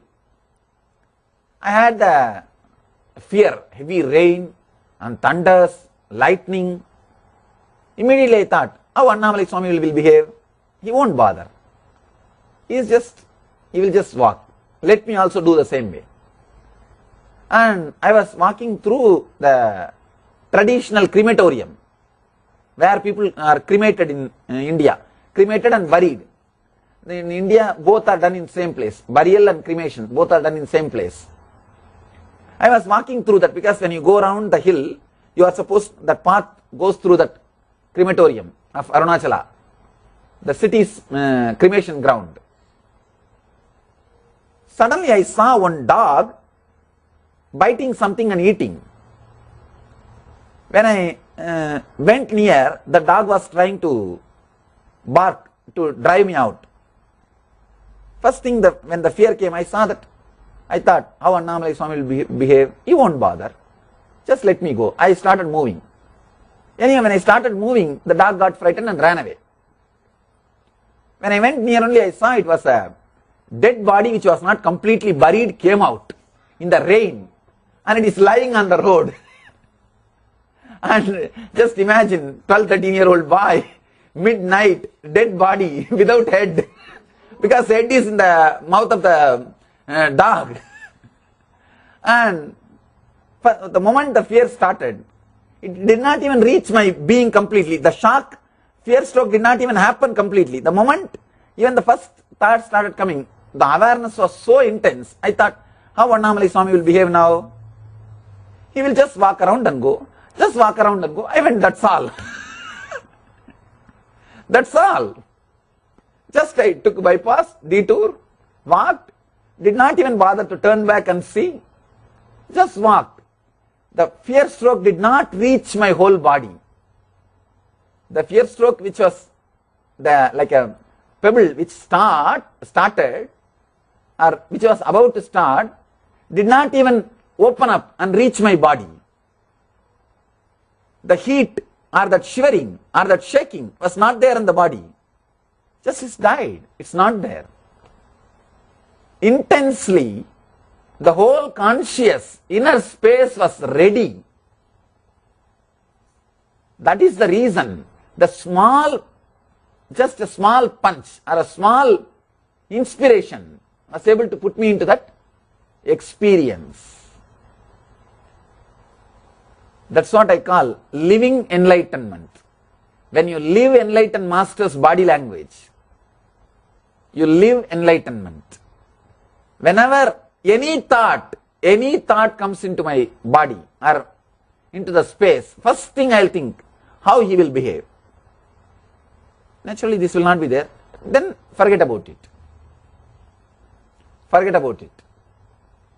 Anything, whether it is related to clothes or food or anything, if I feel little lazy to meditate or to walk, I'll think how Annamalai Swami will think now, how he will handle this situation. Naturally, he will not bother about this laziness. He will get up and sit and meditate. Do that, that's all. So he became the scale. These masters became the scale or the inner space, just constantly from morning till night, constantly they became the life center.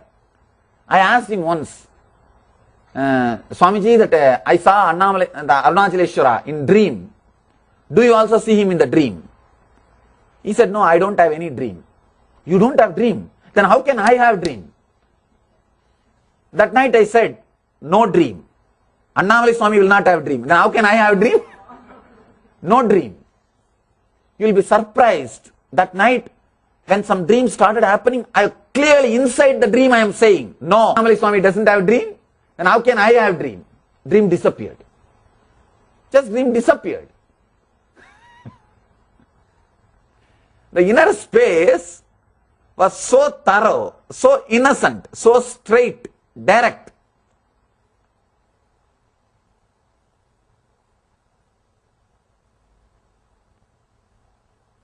It just happened. It just happened.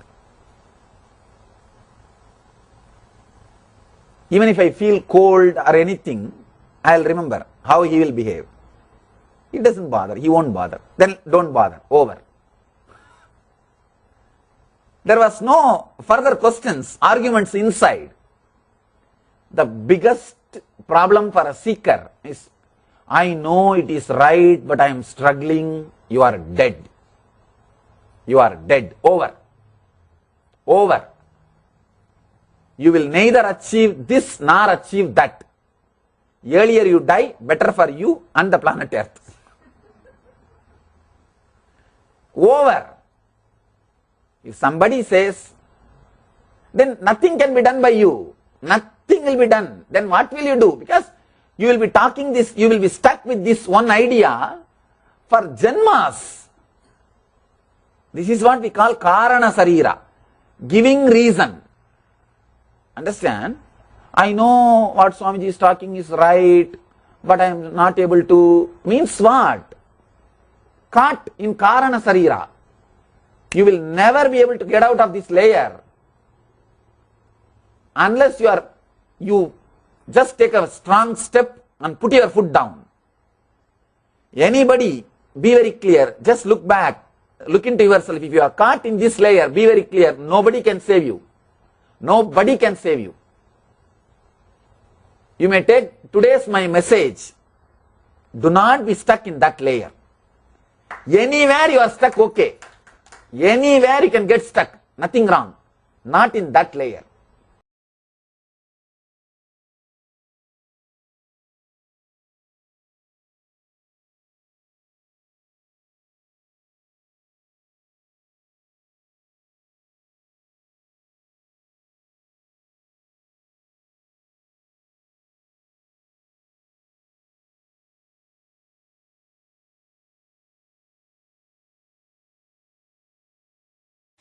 Om Nithyananda Paramashivoham. Om Nithyananda Paramashivoham. Om Nithyananda Paramashivoham. Nithyananda Paramashivoham.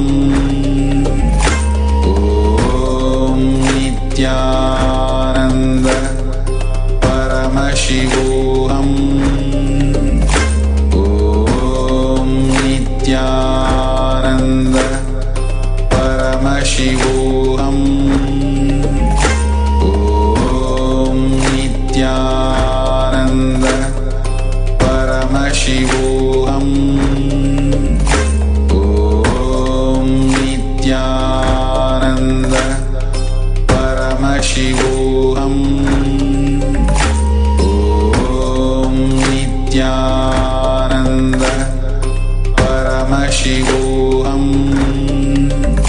Om Nithyananda Paramashivoham Om Nithyananda Paramashivoham Om Nithyananda. Avas have just heard from Swamiji.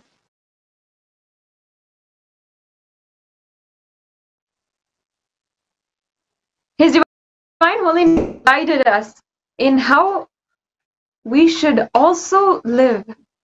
That is the very reason why he even brings his life into example, because he has lived it just for us. He has lived it in the way that he has. He's lived every single incident, every single interaction. He has exemplified how we should be living. For all of the participants who are joining in today, in the last day of Paramashivoham, and the last day for all of the inner awakening participants as well, and all of the initiated disciples, who are joining in for the I Am Nithyananda program. The program where we literally have the experience of Nithyanandoham.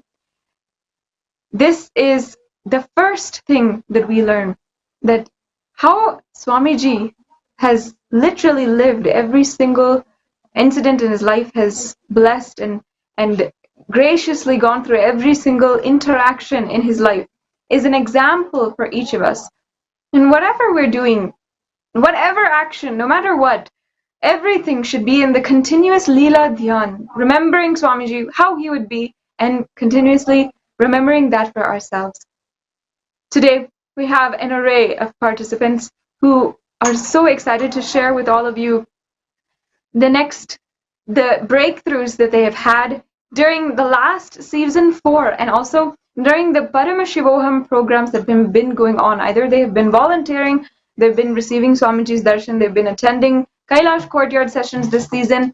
They have been blessed with so many different experiences and so many different experiences of transformation, that so many have been gathering today in order to share with all of about the experience that they had. First, their foremost experience that Swamiji has given us that has been so unique today during the season 4 of Paramashivoham is the Kailash courtyard sessions.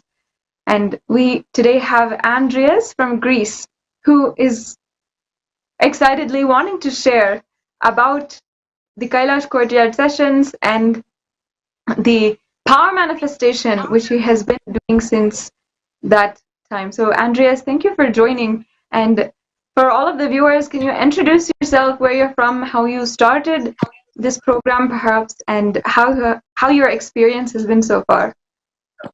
Yeah, so I'm 20 years old. I'm from Greece. And yeah, I found Swamiji on YouTube. I've attended all the Paramashivohams. So I want to share about the power manifestation. So what can I share? You just close your eyes, you chant Mahavakya, and the answer just comes to you as a voice, to me, at least personally. I put my blindfold on, and I have a book. I've never even seen what it says. And the answer just comes to me. It's like, yesterday, it's like Tools of Titans. Just this thought comes to my brain. So I just say it. I'm like, okay, Tools of Titans. I open my eyes, and that's the name of the book. So yeah, that's what I wanted to share. It's pretty awesome. Yeah. Thank you, Andreas. As you have been sharing with us, can you share us a little bit about how you started power manifesting, and like how this blindfold reading or whatever the power you are doing, can you share how it happened the very first time, and how that breakthrough happened for you, for all of the viewers? Yeah, it happened in the courtyard sessions, and I've just been attending, you know, every day, and eventually just gonna happen. You know, at the beginning it wasn't happening, but I just kept attending. I believed in Swamiji, and one day, just because I really believed this is not possible for me, right? There's no way I can manifest powers. I mean, if I did this, you know, I'll be able to ace all my high school exams and all that. So I had this impossibility. And yesterday I had the breakthrough. And I'm like, whoa, this actually happened, and I could actually use this stuff in my school as well. So yeah. I mean, can you speak to also? I mean, you mentioned also at the beginning that you're just 20 years old, and Yeah. of course, as you mentioned, you're still going through studies and everything that you had and your, you know, I guess your high school process and examination and everything.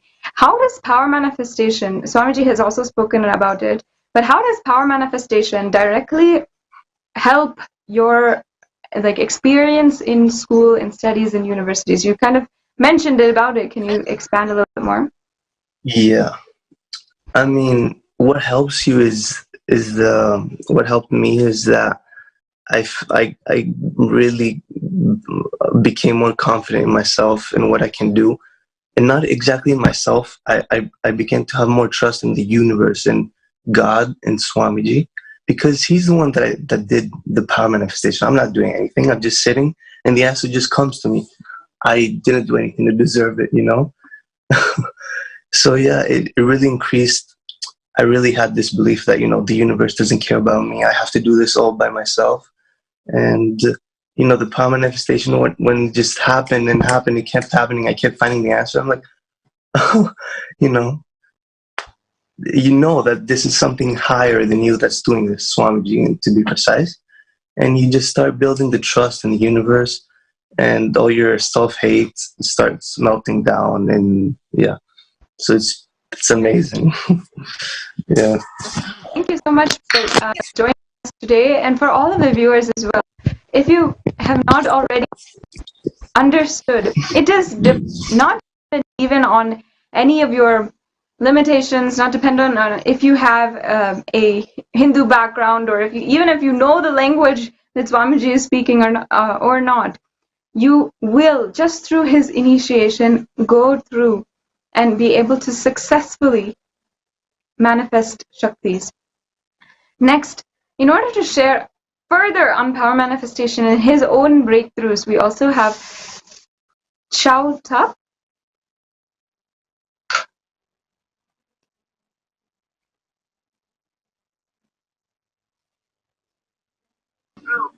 And be able to successfully manifest Shaktis.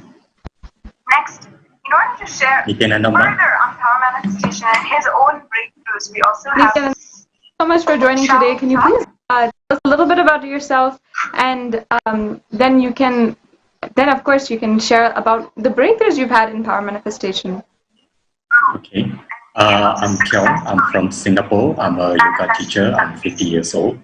I got connected to Swamiji about 4 years ago through my sister. She sent me a link of a YouTube. Yeah, that's how I got connected to Swamiji. So this is my 4th season that I attended Paramashivoham Level 2. And I've been attending. I think there's a lot of breakthroughs, so I can't really specifically say there's one that is more than the others. Every time that we manifest powers, it's like there's always a breakthrough, and I feel the breakthrough comes in many forms. It gives you clicks, it shifts your space, it gives you a lot of feelings. It's not just about moving matters, it's not just about increasing your height. All this has a science behind it. So for me personally, my experience for power manifestation is like having a personal time with Swamiji. It's literally you are like talking to him, or he's talking to you through your inner space. That's how that is my experience. It's not so much like you have to work for it. It's more like allowing yourself to trust the cosmos or Swamiji to express through this body. That is how I see it. And the more you're more relaxed to it, even you think that you're not manifesting or you think you're manifesting, all this, the more you play with it, the more doubt, all the self-doubt will drop, more expansion will come, more cognitive shift will come. All this will happen to you naturally. And Nithyananda, sorry about that. I think there's a slight technical glitch, an audio issue on your side. If you can just reduce your speaker volume.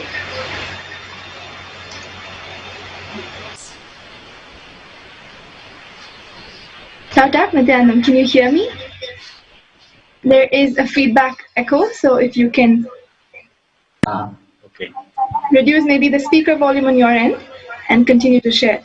Maybe you have to start from the beginning because we couldn't understand because of the technical glitch. Okay. Can you hear me, Ma? Yes, it's much better now. Thank you. Okay, maybe because I was connected to another device. Is that better now, Ma? Yes, it's better. Ma? Thank you. Okay, thank you, Ma. Should I proceed now?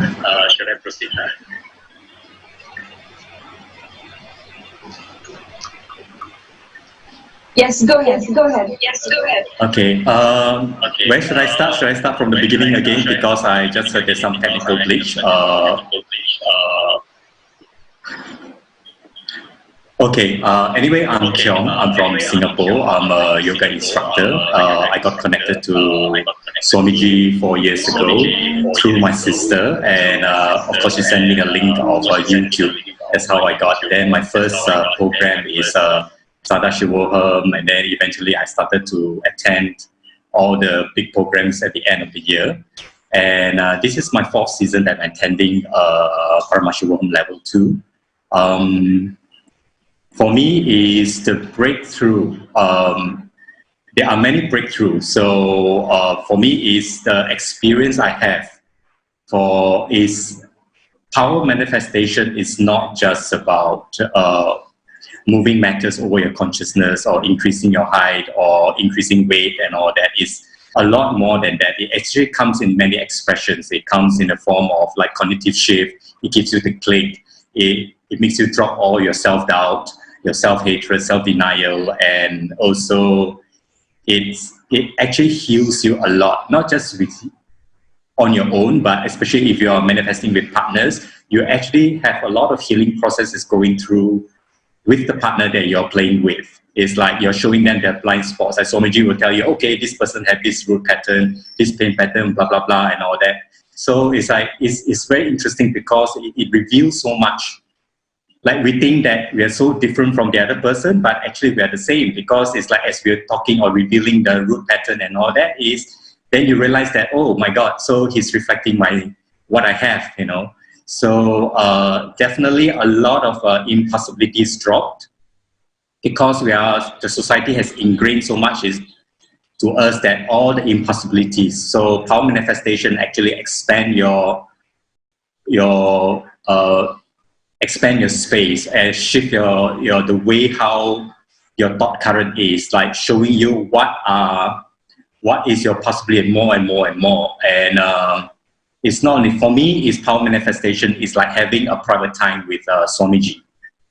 That's how I see it. It's like literally he's talking to your space. So if anybody is attending or the next batch, the next season, I would highly encourage, don't drop out from power manifestation, because literally it's not just darshan, you're having a personal time with him. Power manifestation is literally talking to him one-to-one. That's how I see it. And it's not, and also for power manifestation is a play, is like you must allow him to flow through you. It's through the oneness. I couldn't quite understand in the beginning what it means, like Swamiji is manifesting through your body. I didn't quite get it. I mean, I can understand the language itself, but the experience, I didn't quite able to cognize it. But as you play with the power more and more, then you realize, oh, he's literally telling you, okay, this. It's like, for example, I did one of them, one of the experience I had is remote scanning. So I chose the most remote country in the world, and it's totally unfamiliar with me. As the more power you play, he starts to reveal more and more in-depth, more information. It's like he starts to tell you, okay, now the political situation is like this. Now there is an environmental issue that is happening now in this place, and blah, blah, blah. Then, of course, when all this was revealed to me, I was having doubt. So I decided to Google and check, and oh, wow, okay, that is true. And it's like it ticked all the boxes that whatever that he's revealed to me. And one of my best experience is I'm going to connect with about the Gurukul is power manifestation through the 16 days, the 15 days I had.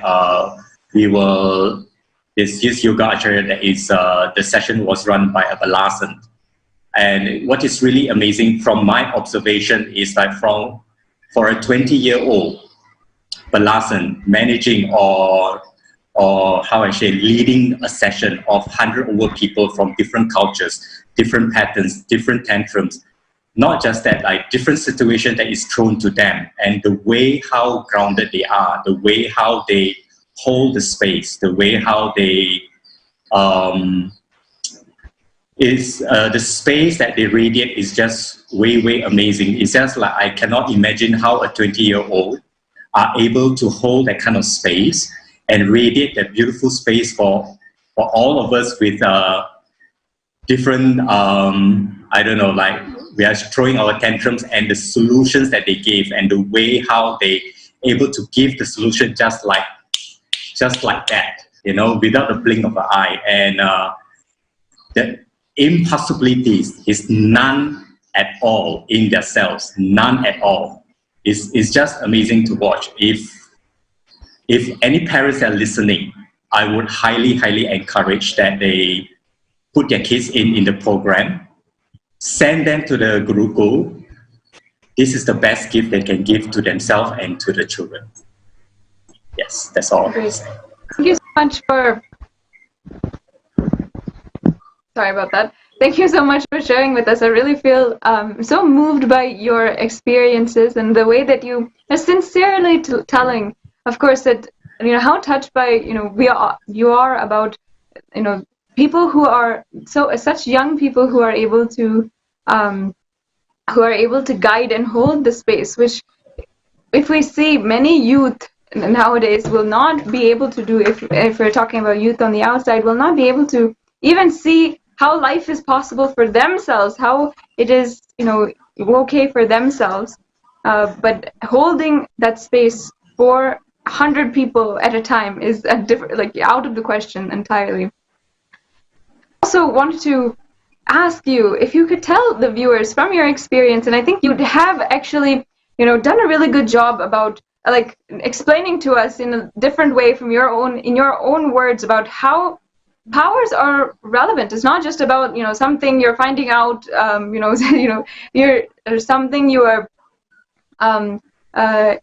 exploring. It's not just about magic or this kind of thing, or just trying to find out more about yourself. It's something else entirely. So would you be able to expand a little bit more on that for all of the viewers, because I really feel that it is something that is so relevant and should be told once again to the viewers who are watching, why power manifestation is even relevant to your lives, why it is, why you should practice it, and why do you feel it's so relevant, and why you, all of us are really busy. We have our daily lives, you have our job, you have families, you have so much you have to do. Why should you take 16 hours a day for 16 days, especially during this time of COVID-19? Why should you take time to power manifest more than anything else?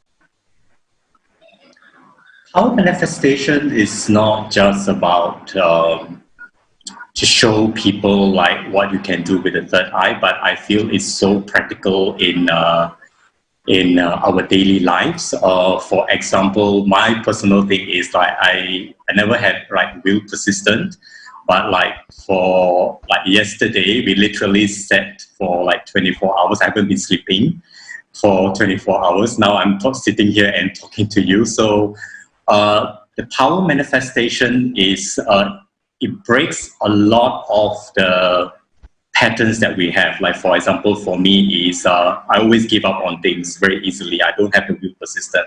Generally, in all honesty, I would consider myself lazy. So what happens is the power manifestation is even that you think, or sometimes we think that we are not manifesting, oh, I didn't get the answers right, or so on, because we are so fixated with the results. Because of the education, the mainstream education is so ingrained in us that we are so results driven. For power manifestation is even that whatever that he revealed to you, you just allow that you have to trust something is happening. It might not see on the surface, but if you contemplate a little bit more time, then you realize, oh, actually, because like for me, is Swamiji wants to break my will persistent. He wants me to drop the self-doubt, the relationship with him, or which means also my relationship with myself, because I have a lot of self-doubt. And then, of course, the laziness, not wanting to do certain things. Even like right now, as I'm talking to you, I have a huge aversion towards that. I never really like to go on public, my face full on with everybody looking at me and sharing stuff. I do share, but I always put myself in a very low profile. So that itself is a manifestation. So by breaking all that patterns, it also brings you out from depression. Yes, we literally, yes, we do come into depression, but then it's like you can see, literally, you can see the depression coming in, and then you can just see the depression just goes off. It just flows out just like that. So it's way much easier. It's like, if you talk about, that means is the power manifestation, how is it applicable in today's world? If you power manifest, you can play with time. If you feel that you don't have enough time, you can feel that you only can do one task. But if you power manifest, you can prolong the time. You can do, like, instead of one thing at a time, you can do 10 things at a time. It's not based on logic. It's not based on binary logic. It's based on binary, how is it possible? But it's possible. For you, I only can say is we need to experience it for ourselves. When you experience it for yourself, then you will truly understand what is it all about. It's not just as it is like that. It's just a lot of, even for me, I'm still trying to cognize a lot of things, but I can feel there's a lot of shift that is happening in me. I don't know. I just have a lot of eternal gratitude to Swamiji. That's all I can say. Yeah. Yes. Great. Thank you so much. I think that was a very sincere sharing about, how literally it is, the power manifestation is taking you out of your daily life struggles, daily life frustrations, and tackling them in a completely different way, in a new way, giving us solutions literally for something that nobody actually has a solution for. Anger, violence, fear that we have inside of us, that is suppressed so much inside of us, and it becomes, when it becomes too much, we become depressed. That is exactly what this power manifestation is tackling, and you really brought out experiential sharing about how that has happened in your life. So thank you so much for joining and sharing with all the viewers about your experience over Paramashivoham Level 2. For all of the viewers also, if you are watching this, you are welcome to start this journey, this process for yourself. Whether you are young and you're still studying, whether you have your family already, whether you're done and you're working on your job and you're in that pathway in your whole life, no matter what, you are invited. You are actually a part of this super conscious breakthrough. No matter if you believe it or not right now, no matter if you are aware of it right now, all of us are contributing to a super conscious breakthrough which is happening. You can contribute, you can positively affect the entire world by power manifesting. Another aspect of Paramashivoham, which His Divine Holiness has gifted to us, which is such a sweet part of the whole thing, of the whole Paramashivoham process that each and every participant goes through is the Bhava Samadhi Darshan. And I can say for each and every one of us, how Swamiji has given us the opportunity to connect, literally connect to the deities, to the gods and goddesses from Hinduism, and be able to have the breakthrough in our lives, whichever pertains to that deity, whether it is completion with wealth, giving us the breakthrough, giving us the darshan of Venkateshwara, whether it is giving us a newfound superconscious breakthrough and giving us darshan of Muruga, whether it is completion with mother and completion with the cosmic mother and giving us the Devi Bhava darshan. The Bhava Samadhi darshan is one of the most beautiful parts and aspects of Paramashivoham Level 2. Yes, I think we have one of the participants of the Paramashivoham program, Ma Gayatri from Malaysia, who is here with us today to share with us her experience from the Bhava Samadhi Darshan and what her transformation and breakthrough has been from having the Bhava Samadhi Darshan. So I will like to invite Ma Gayatri, who has joined us today from Malaysia. Thank you so much, Ma, for taking out time. Nithyananda. Nithyananda. Nithyananda, I'm Gayatri. I'm from Malaysia. I've completed my law degree and currently attached with an Australian property company. So today I would like to share my experience of joining Swamiji's Bhava Samadhi Darshan of Lord Venkateshwara. What I could say that I am a very solely connected to Lord Venkateshwara and always would seek for his darshan. Basically, I would be traveling to Tirupati like every year to have a darshan, to see him. Because even in my home, I have a deity of Lord Venkateshwara, a big deity of Lord Venkateshwara. So what happened that attending a Paramashivam Level 2 for the first time, I have been attending for 3 times already of Lord Venkateshwara Bhava Samadhi.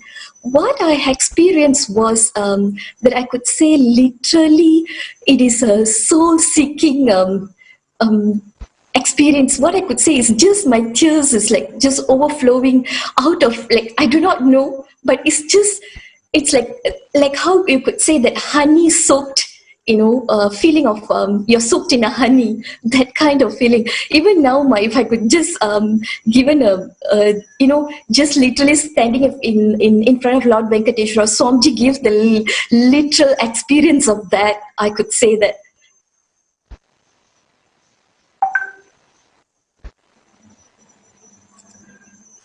Great. That's wonderful, Ma. I feel that actually just your excitement and enthusiasm when you're remembering even the Bhava Samadhi Darshan of Venkateshwara, it has it really that itself touches so many people. That itself is just like vibrant and showing of the power, literally how Swamiji has changed that, literally just impacted your life. I have one question, if you could expand, actually. If, I'm sure, since you're saying that you have connected to Venkateshwara so much, can you expand on how literally that Swamiji taking that incarnation and taking literally that bhava of Venkateshwara, how that has become so impactful in your life? And how... Yes, go ahead. I could say that it's like having a little experience of Vishwarupa Darshan that I have experienced with Swamiji, like in a form of Venkateshwara.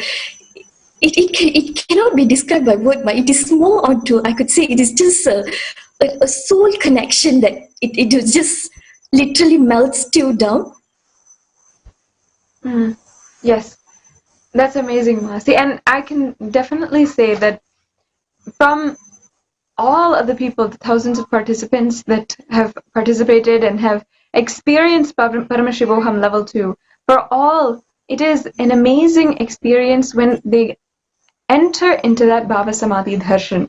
How they are literally taken into that completion process, for example, completion of wealth, and they're instructed, guided on how to complete with wealth, how to complete with that aspect of abundance in your life. And then literally Venkateshwara himself comes and makes that experience happen in your life, and literally blows out all any incompletions that you might feel, anything that you are going through. Thank you so much, Ma, for taking the time in order to share about the Bhava Samadhi Darshan, the experience that you had. I just wanted to add also, while we are speaking about the Bhava Samadhi Darshan, in fact, actually speaking, there is nothing more that we need, or just by the very happening of Swamiji, of the very embodiment of Paramashiva, the avatar in our lives, he has already given us everything, whether it's the experience, the boons. Sarvadeva Devi Swarupa is how we say, is the Guru. But then he still goes that one step further to make himself available through the forms that we can relate to, the forms that we love and cherish. For each and every one of us, through your Ishtanishta, he takes that form and just to help us deepen our feeling connection. So I think I just wanted to mention that because there is nothing that Swamiji actually needs to do, but it is whether it is taking that bhava, whether it is wearing those jewels as per that deity, each and every act of Swamiji, His Divine Holiness, is such just displaying his compassion and tyaga for all of us, just to make us experience that feeling connection with him. So I think I'm speaking for each and every person who has experienced the Bhava Samadhi Darshan, and just I would like to, though I cannot through words express my gratitude, would like to really, really express our deep gratitude and so much of, I don't know what to say, for Swamiji to have made himself available through these various different Bhava Darshans for all of us. Yes. Thank you, Gayatri Ma, for opening that aspect of us and sharing your experience with all of us about the Bhava Samadhi Darshan. And as I was saying, the aspect of these darshans is literally blowing through all of the completions that we have and all of the incompletions, the patterns, the negative emotions, the fears, anger, violence, whatever it is. Literally, it's breaking through all of that for all of us. And for anything else which may be existing, see, the thing is that it is easy for us to break through a pattern when we are aware of that pattern, when we know that this is what that we are going through, and this is what we need to change, how to change, in order to fuel ourselves with the energy, the breakthrough, in order to make what we want into reality. Swamiji gives us darshan. Swamiji gives us the Bhava Samadhi darshan, and that is literally fueling with us all of the energy, everything that, and literally gifting that energy to us in order to fulfill what we want to in our lives, for whatever completion there is. Absolutely. I think something very important that you mentioned, Ma, about we being able to identify something as our patterns. Once we do that, once we really realize and understand where our blind spots are, Swamiji does everything through the darshans, through the initiations, of removing those from us. But that aspect that you mentioned of really doing that manana, internalizing, digging in and understanding where your blind spots or where your patterns are is a very, very important aspect, which Swamiji definitely makes it happen during the Paramashivoham program itself. So moving on to this aspect, we have Tirtharupananda Ayya from here with us to share with us about his experience of the completion process. And I would like to invite Ayya to share with all of us his experience from where you're from, your background, so that our audience, the global audience listening to us, can relate to you, can understand better. Tirtharupananda Ayya from Ohio, please go ahead and share with us your experience.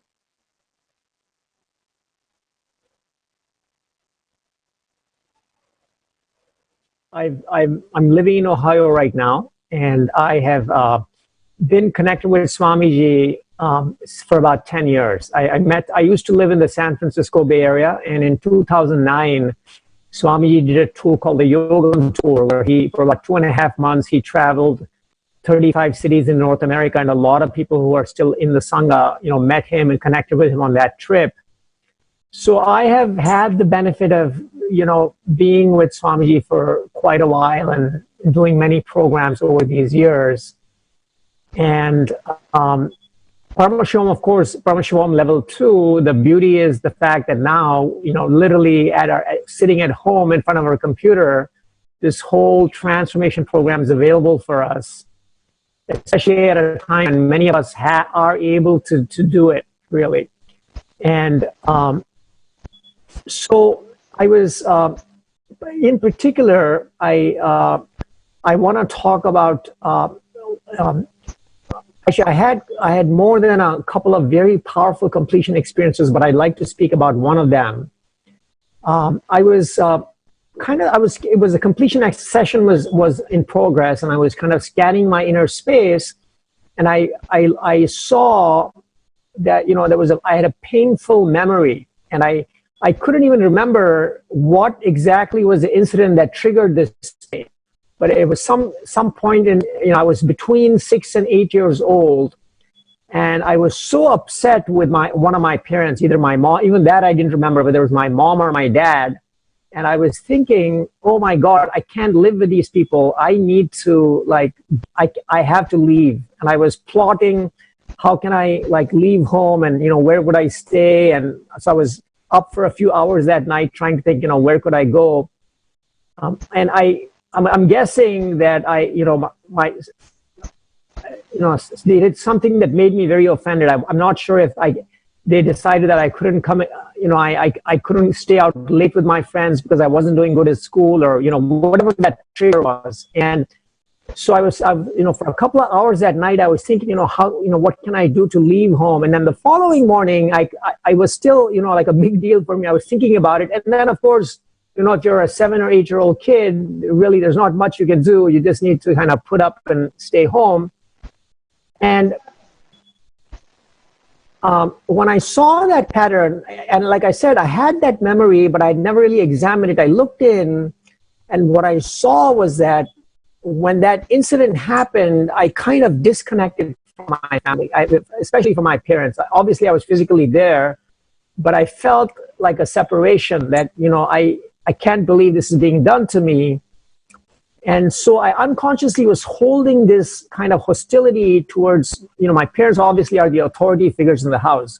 And then what happens is, wherever you go in life, you carry that pattern. So whether it was in school, or whether I was in college, or whether in work, whatever group I was in part of, unconsciously I was carrying this hostility towards the authority figures. And if you're hostile toward authority figures, your life is you're not going to succeed with anything, because essentially it means you're not able to work well with people, you're not able to accomplish what you need to do. So anyway, once I got that insight, I just relived it, and it just completely dissolved, that memory.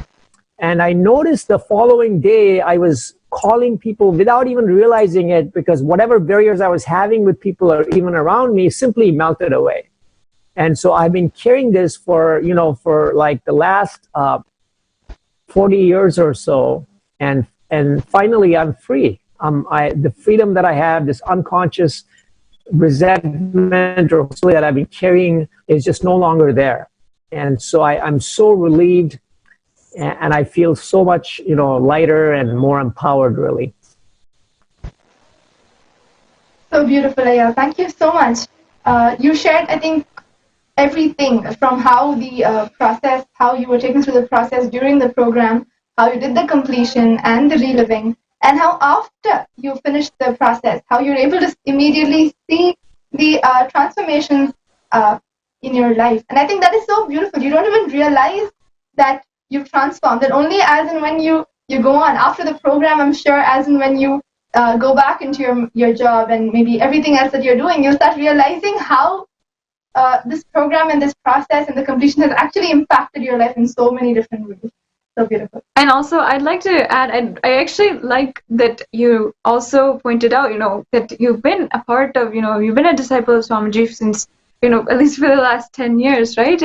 And for all of the people who are watching, they might not have, there's many people who we've come across that, have been a part of, Sangha, or have been a part of, or have at least been watching Swamiji on YouTube for for years, for 5 years, and the number just keeps growing. And the thing is that the minute they understand, and as you have put that, completion, that we have to get back to these roots, the completion. There's nothing, never, until we are, incarnations, until we are enlightened entirely, and we're living that, the breakthroughs can be going on and on and on. And though, Swamiji has given us the ultimate experience of enlightenment, it is not final. This was one of the things that Swamiji has said, is that enlightenment that he has given us, that he has blessed us with, is ultimate but not final. And we have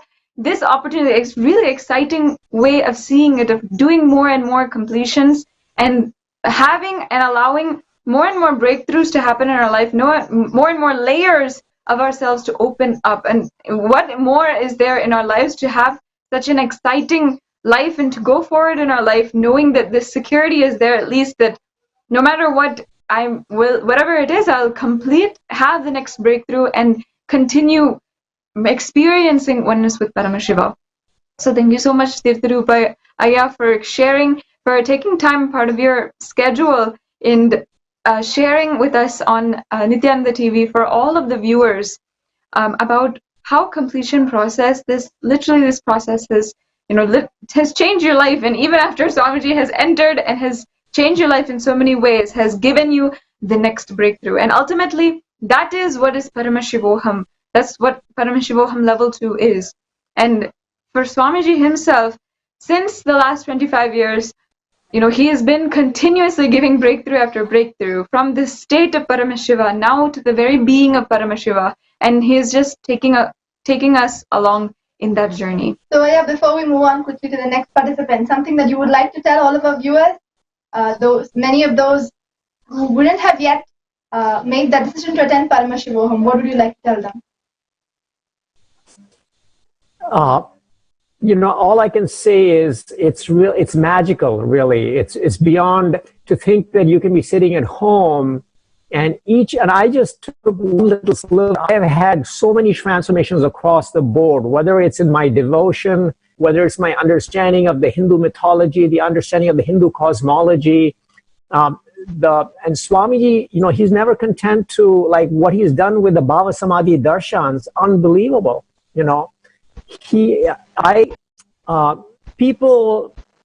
I heard somebody describe this like literally the nectar of Hinduism that can transform you is flowing through Paramashivoham too. And all I can say, I invite people, just come and experience it, and you won't be able to let go. Really, I've been attending most of the sessions so far, and just because there's something other that's happening that's telling me, no, as long as I can, I need to do this. And so here I am in season 4. Great. Thank you so much, Ayya. Thank you, Ma. Nithyananda. Nithyananda. Yes. So going forward to our next sharing, we have Christian from Florida, USA. And I remember while we were just speaking to the participants before they came on NTV to share with all of us, I was trying to ask each of them which aspect of Paramashivoham you want to share, because there's so many aspects that Swamiji opens up to all of us, be it in terms of the darshans, in terms of the processes, in terms of the rituals, everything.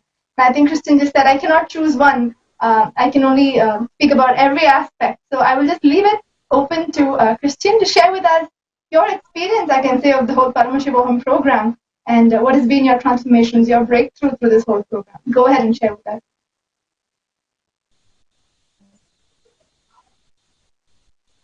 Yeah, you can unmute yourself and share.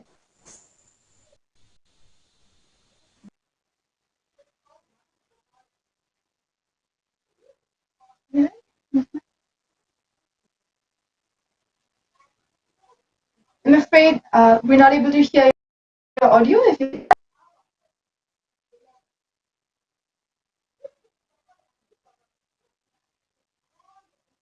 I think you're not yet audible to all of us.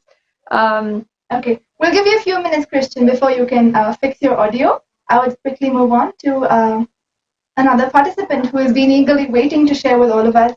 We have Heather with us today. Nithyananda. Nithyanandam, can you hear me? Yes, we can hear you. Please go ahead. Okay, great. Well, I'm excited to be sharing again. There's so much to share, so I will just share whatever comes. So I live in LA, I work in special events, and am in school for holistic wellness. And my family background is basically my family accumulated their wealth through factory farming and Christian evangelism. A lot of the profits from my family's factory farming would then go to fund Christian missionaries. So that's the environment that I grew up in, and I was raised with incredible fear of everything besides Christianity, but specifically Hindu deities were considered, I mean, it's so disrespectful to even verbalize, but they would have been considered demonic, yoga, demonic. All of this was just taught to me with complete fear at a very young age. So when I found Swamiji about 6 years ago, all of my conditioning was just screaming. Even at my first IA, I was terrified of everything basically, but there was something in my being that just felt so connected to Swamiji and so connected to the Hindu mission, and just everything was so like, the transformation taking place was undeniable, even though there was so much going on in my mind. So I just, continued going with it over the years. I've had extreme ups and downs for sure, but I wrote this down earlier that I'm the devotee that Swamiji never gives up on, certainly, because I definitely have had my severe doubts and my conditioning just taking over, and then again being like, no, like Paramashivoham, and just remembering that this is my core beyond even this birth and this body, and that this is certainly the reason I took birth.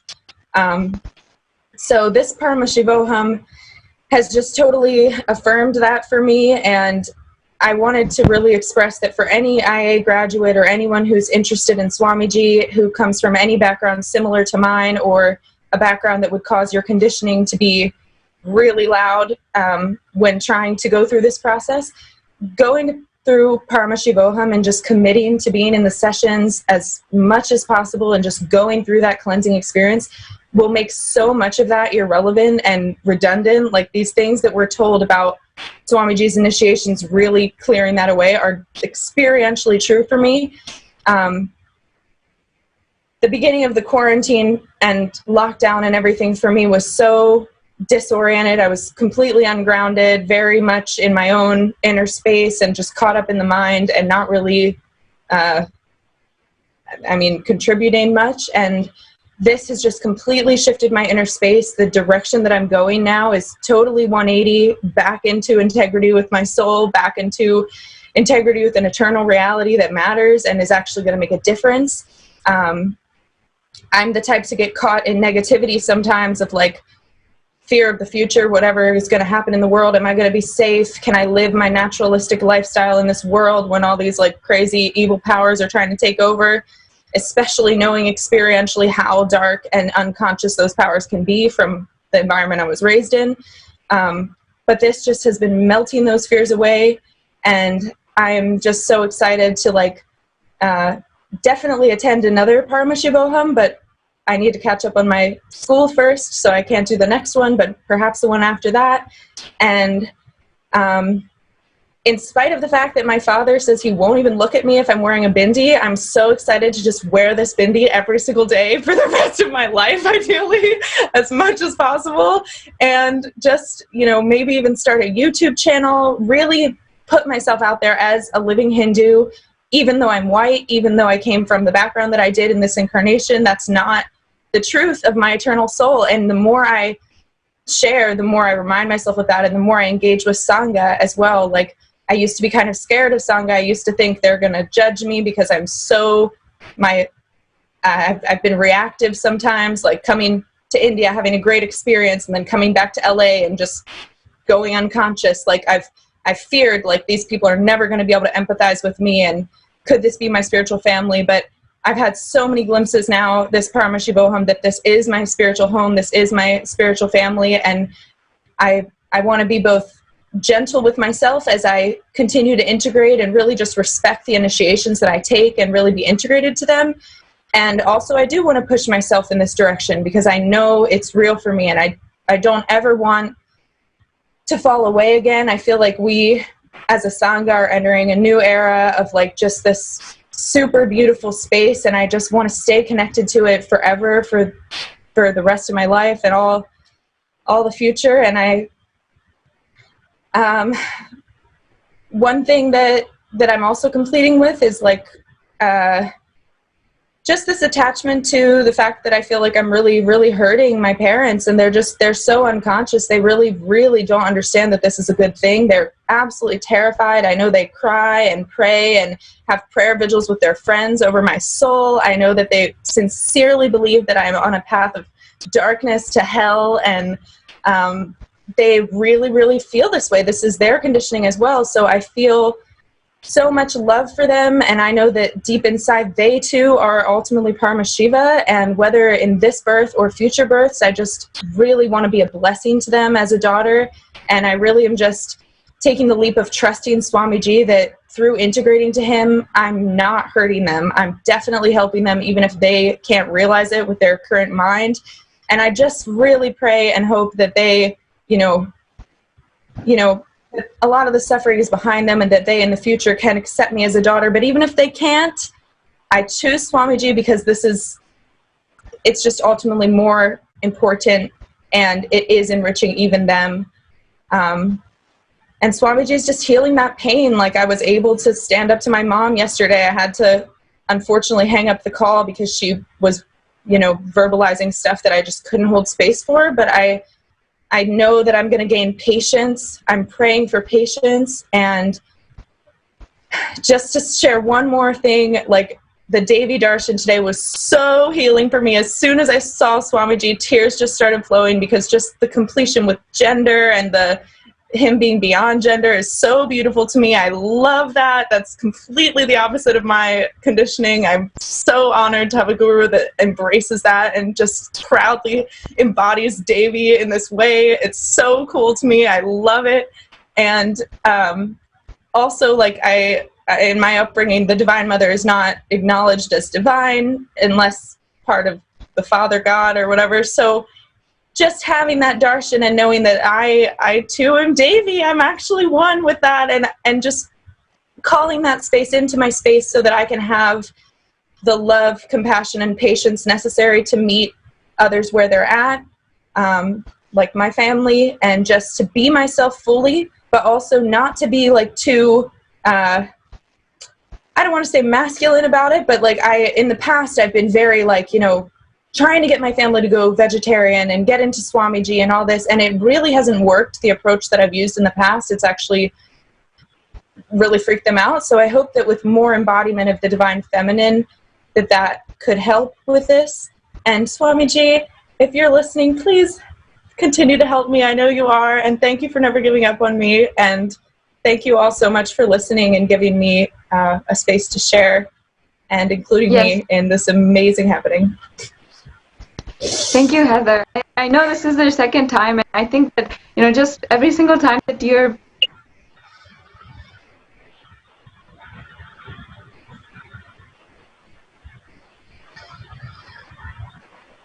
It's frozen. Paramashivoham Om Nithyananda Paramashivoham Om Nithyananda Paramashivoham Om Nithyananda Paramashivoham Om Nithyananda Paramashivoham Om Nithyananda Paramashivoham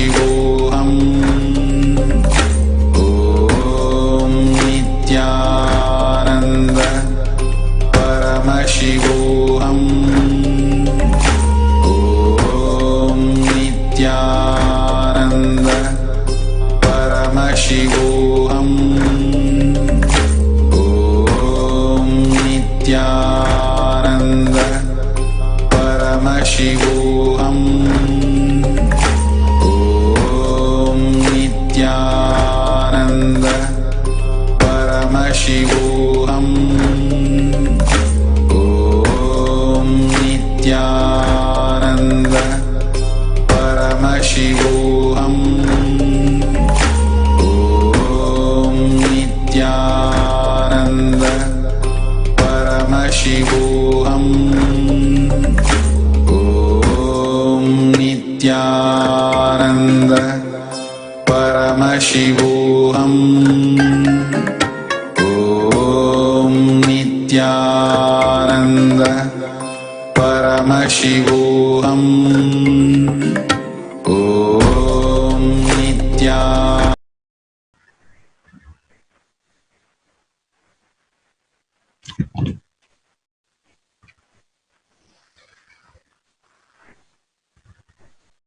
Yes, sorry about that technical difficulties on our side.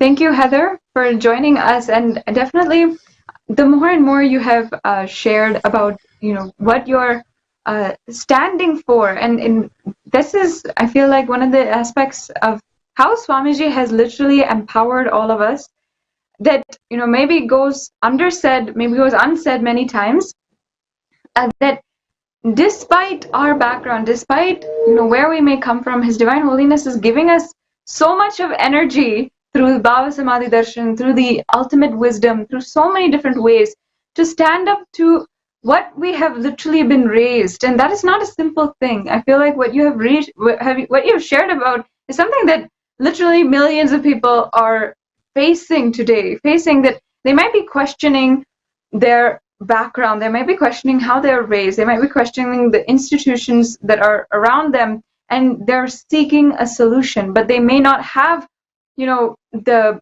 right, or the right environment or anything in order to bravely take that situation. If I say for myself, and I'm just telling you, Heather, personally also myself, I have born in a Hindu background. When I took sannyas, my parents were so willing and so happy and blessing me on this pathway. And for the other side, hearing someone who is who's not in that background at all, and has gone through so much, I really commend how you're standing for what you believe in now. And it goes, and what you're sharing also goes to say how much Swamiji has strengthened and is empowering individuals, and is empowering the consciousness within each and every one of us in order to even go against, or go in a way, I shouldn't say against, because it may not be against, it's not against anyone, but it may not be yet in their awareness that we are doing something which is good for the whole humanity, which is good for us and ultimately them also. And I think that it's so so nice, and it's amazing the way that you are standing for that. And I think that no matter what, whatever you're doing, how you're holding Swamiji is an example for anyone who is watching, who may also be in the same situation and may also face the same life situations. So I think that how you are standing, how you are holding Swamiji within inside of yourself, and how Swamiji is empowering, that basically no matter what you're going through, no matter what you may be coming from, he is holding that space, never giving up, and continuously having that kind of that space for all of us. That is the way that Swamiji is holding each and every one of us. Thank you, Ma, so much for sharing it, which is something that is really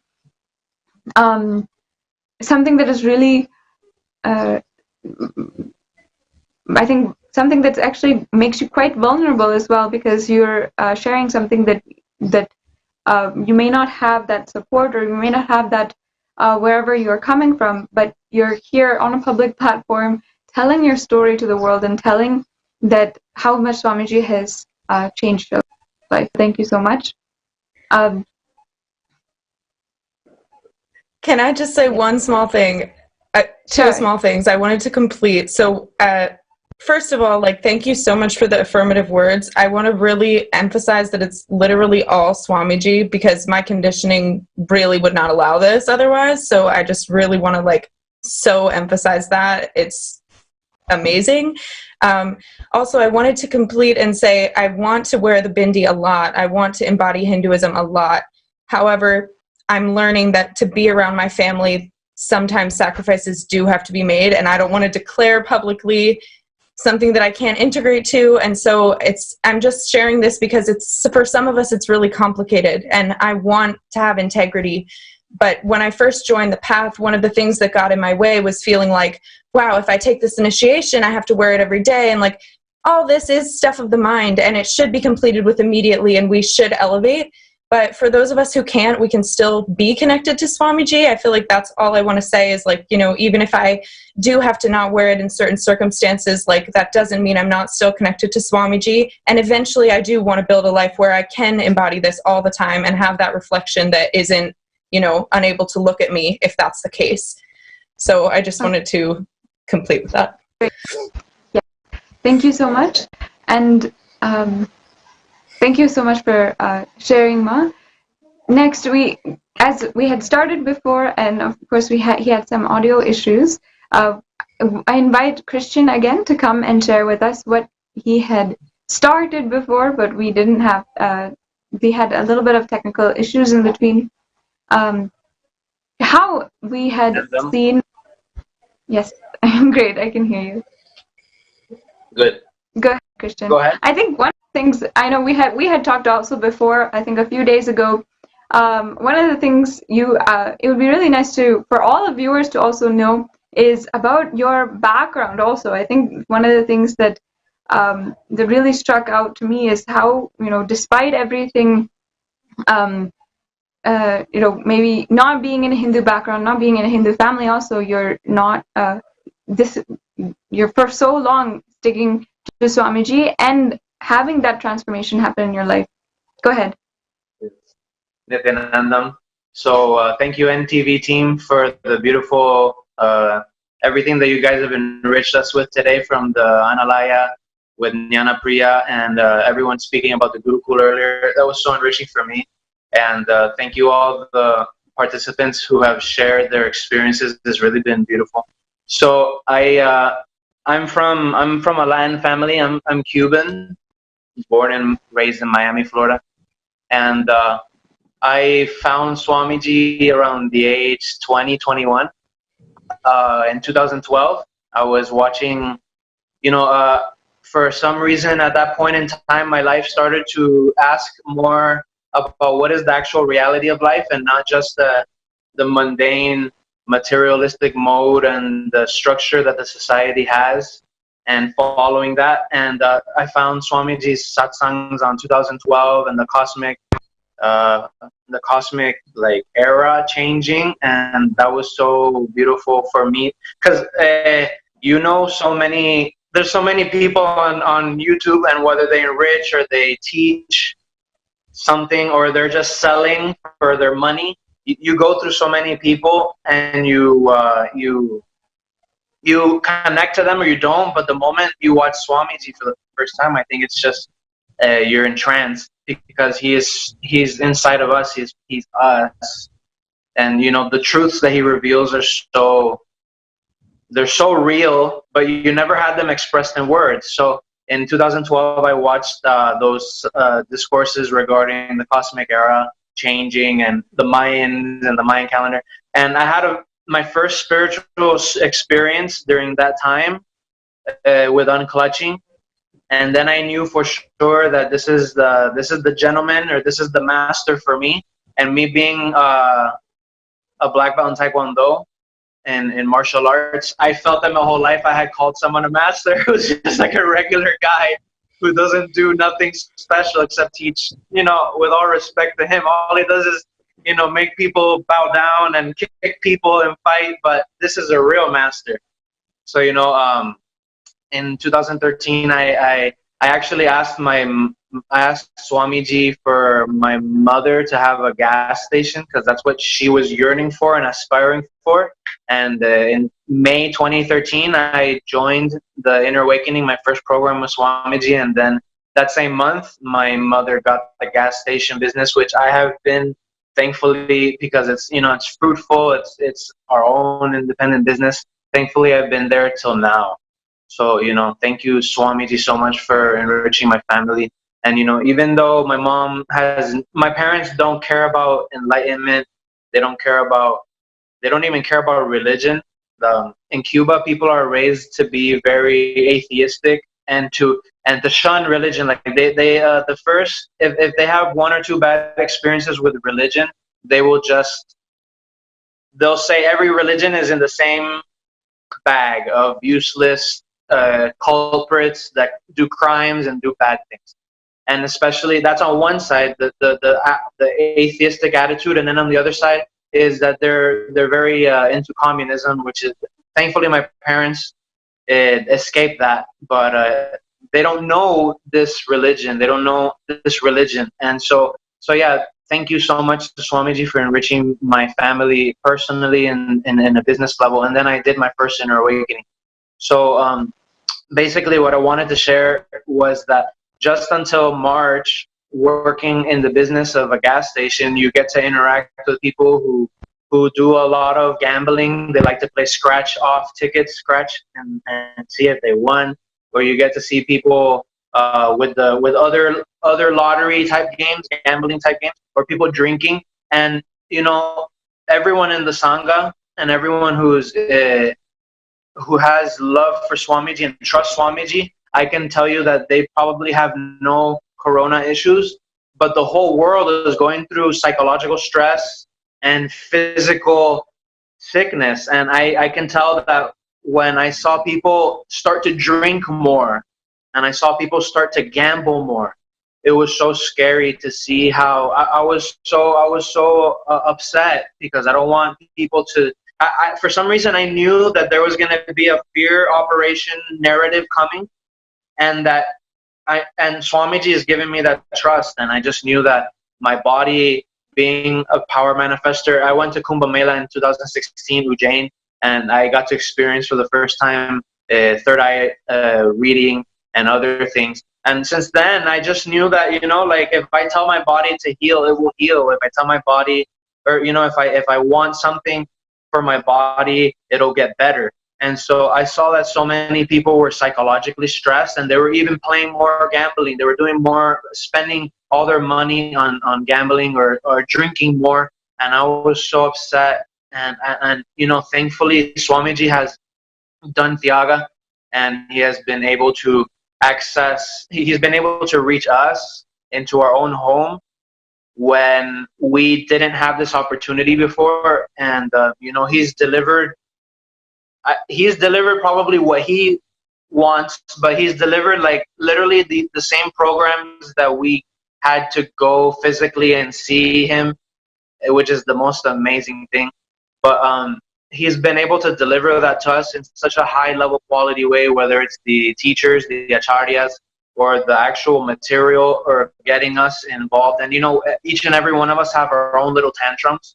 So, you know, Swamiji is always stretching and expanding himself so that we can get the best breakthrough possible. So thankfully, Swamiji has invited all of us to do this program in the luxury of our homes, instead of being out there stranded with this negative news, with the possibility of getting sick. And you know, it's been very enriching for me, because I was, you know, in Miami, Florida, I don't have too much of a community that's Hindu. The people around here are they eat a lot of meat. You know, they do a lot of base things, which, you know, it's okay for people to do what they want with their life. And you know, for the program to come to my house, to my room, and for me to spend 16 hours a day getting to experience levels of completion where I can clean my past, I can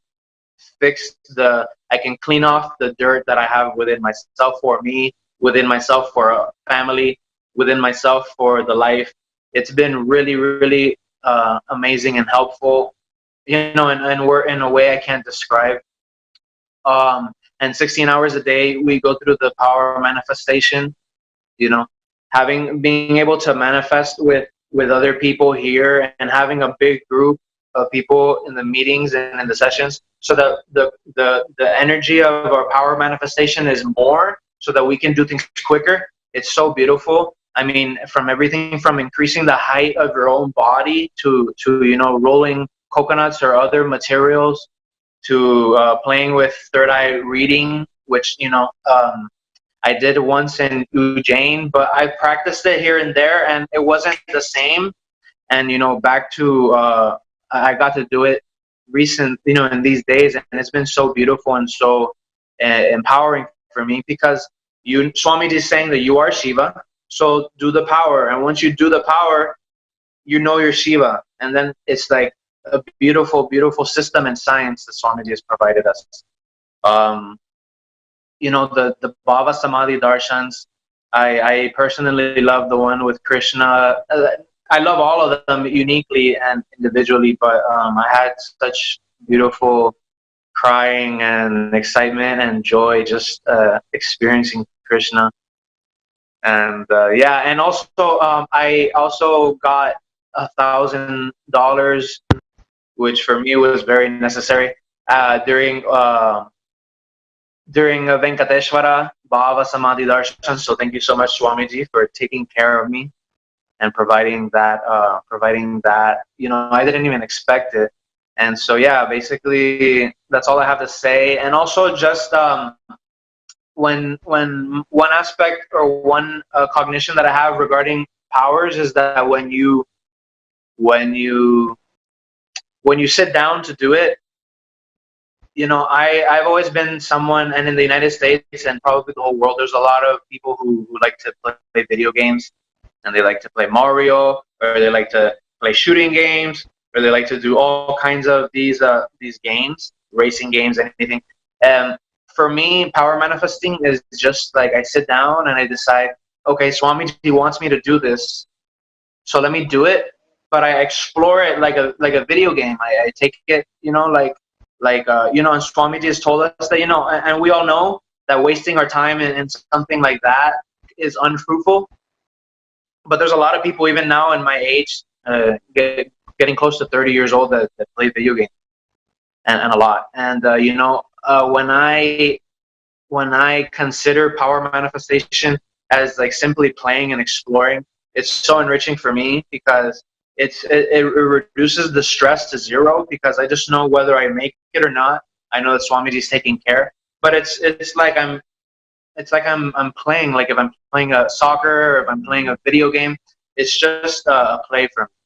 So yeah, that's from completion. And also the ecosystem, the enlightened ecosystem that Swamiji is bringing to us at our house is priceless, because the whole, like, everyone is really, really going through either a physical, or they're scaring themselves to getting symptoms. So psychological trauma during this time, and we're all being not only in an enlightened ecosystem where we're protected from that, but we're actually growing. So, you know, thank you so much, Swamiji, for everything. And yeah, that's it. And I really, like I said to you over the phone, I really love that metaphor that you had as well, that power manifesting is a little bit like playing video games. You're playing with these powers and you're starting to become like an avatar. I think the thing is with video games and this virtual reality that you're going into is that literally we're becoming those characters. And in fact, people are so, especially in the United States, I know that people are so enthralled by the video games, by the characters in there, by the reality that is created. They just want to jump in, and they would rather live in that reality than they would outside. And the fact is that when we are playing video games, it is that influential over our lives. It is that impactful. Literally, people are just, I can say, sucked into this reality. And their reality outside almost goes away. It almost becomes redundant to them. In the same way, if we just apply power manifestation, if we just have, power manifestation, becoming like a god, becoming and doing different powers as our great, it is told in our great scriptures, imagine the amount of impact that we would make to ourselves and to the whole humanity, to the whole universe. That's why I really like that metaphor and really enjoyed that you had shared the way that you power manifest. So thank you so much for coming and sharing about all the different aspects of Paramashivoham. I think that so many viewers could be able to relate to your experience, and that is one of the greatest things that I love to be able to share, love to be able to interact with so many people all over the world, from different backgrounds, from different families, from different communities, and they are all coming. And Swamiji, no matter what, is making the Hindu lifestyle happen for them and making the superconscious breakthrough happen for them, day in and day out. Been inviting Paramashivoham participants, been seeing the activism of the communities, the Sarvagnapitas of Sri Kailasa. It is truly something to just that Swamiji has created an ecosystem which constantly keeps us excited, and literally no matter what we're going through, no matter what we might be facing in our lives, he is never giving up on people, never in giving up on any people, continuously making himself available. And that's one of the things that I've found so alarming, is that no matter what, Swamiji is bringing new and new breakthroughs, offering solutions for whatever we're going through, whatever we might be facing. I find that people who may not ever have this background, may not ever have before had an opportunity to be a Hindu. For example, in the beginning we had a sharing from Andreas, who was from Greece. He himself was just a 20-year-old. Can you imagine, from somewhere where for Hinduism is not prevalent, in fact the Christianity is more prevalent, and there's like maybe a less than 0%, less than 1% or even less than 2% percentage of Hindus who are actually there.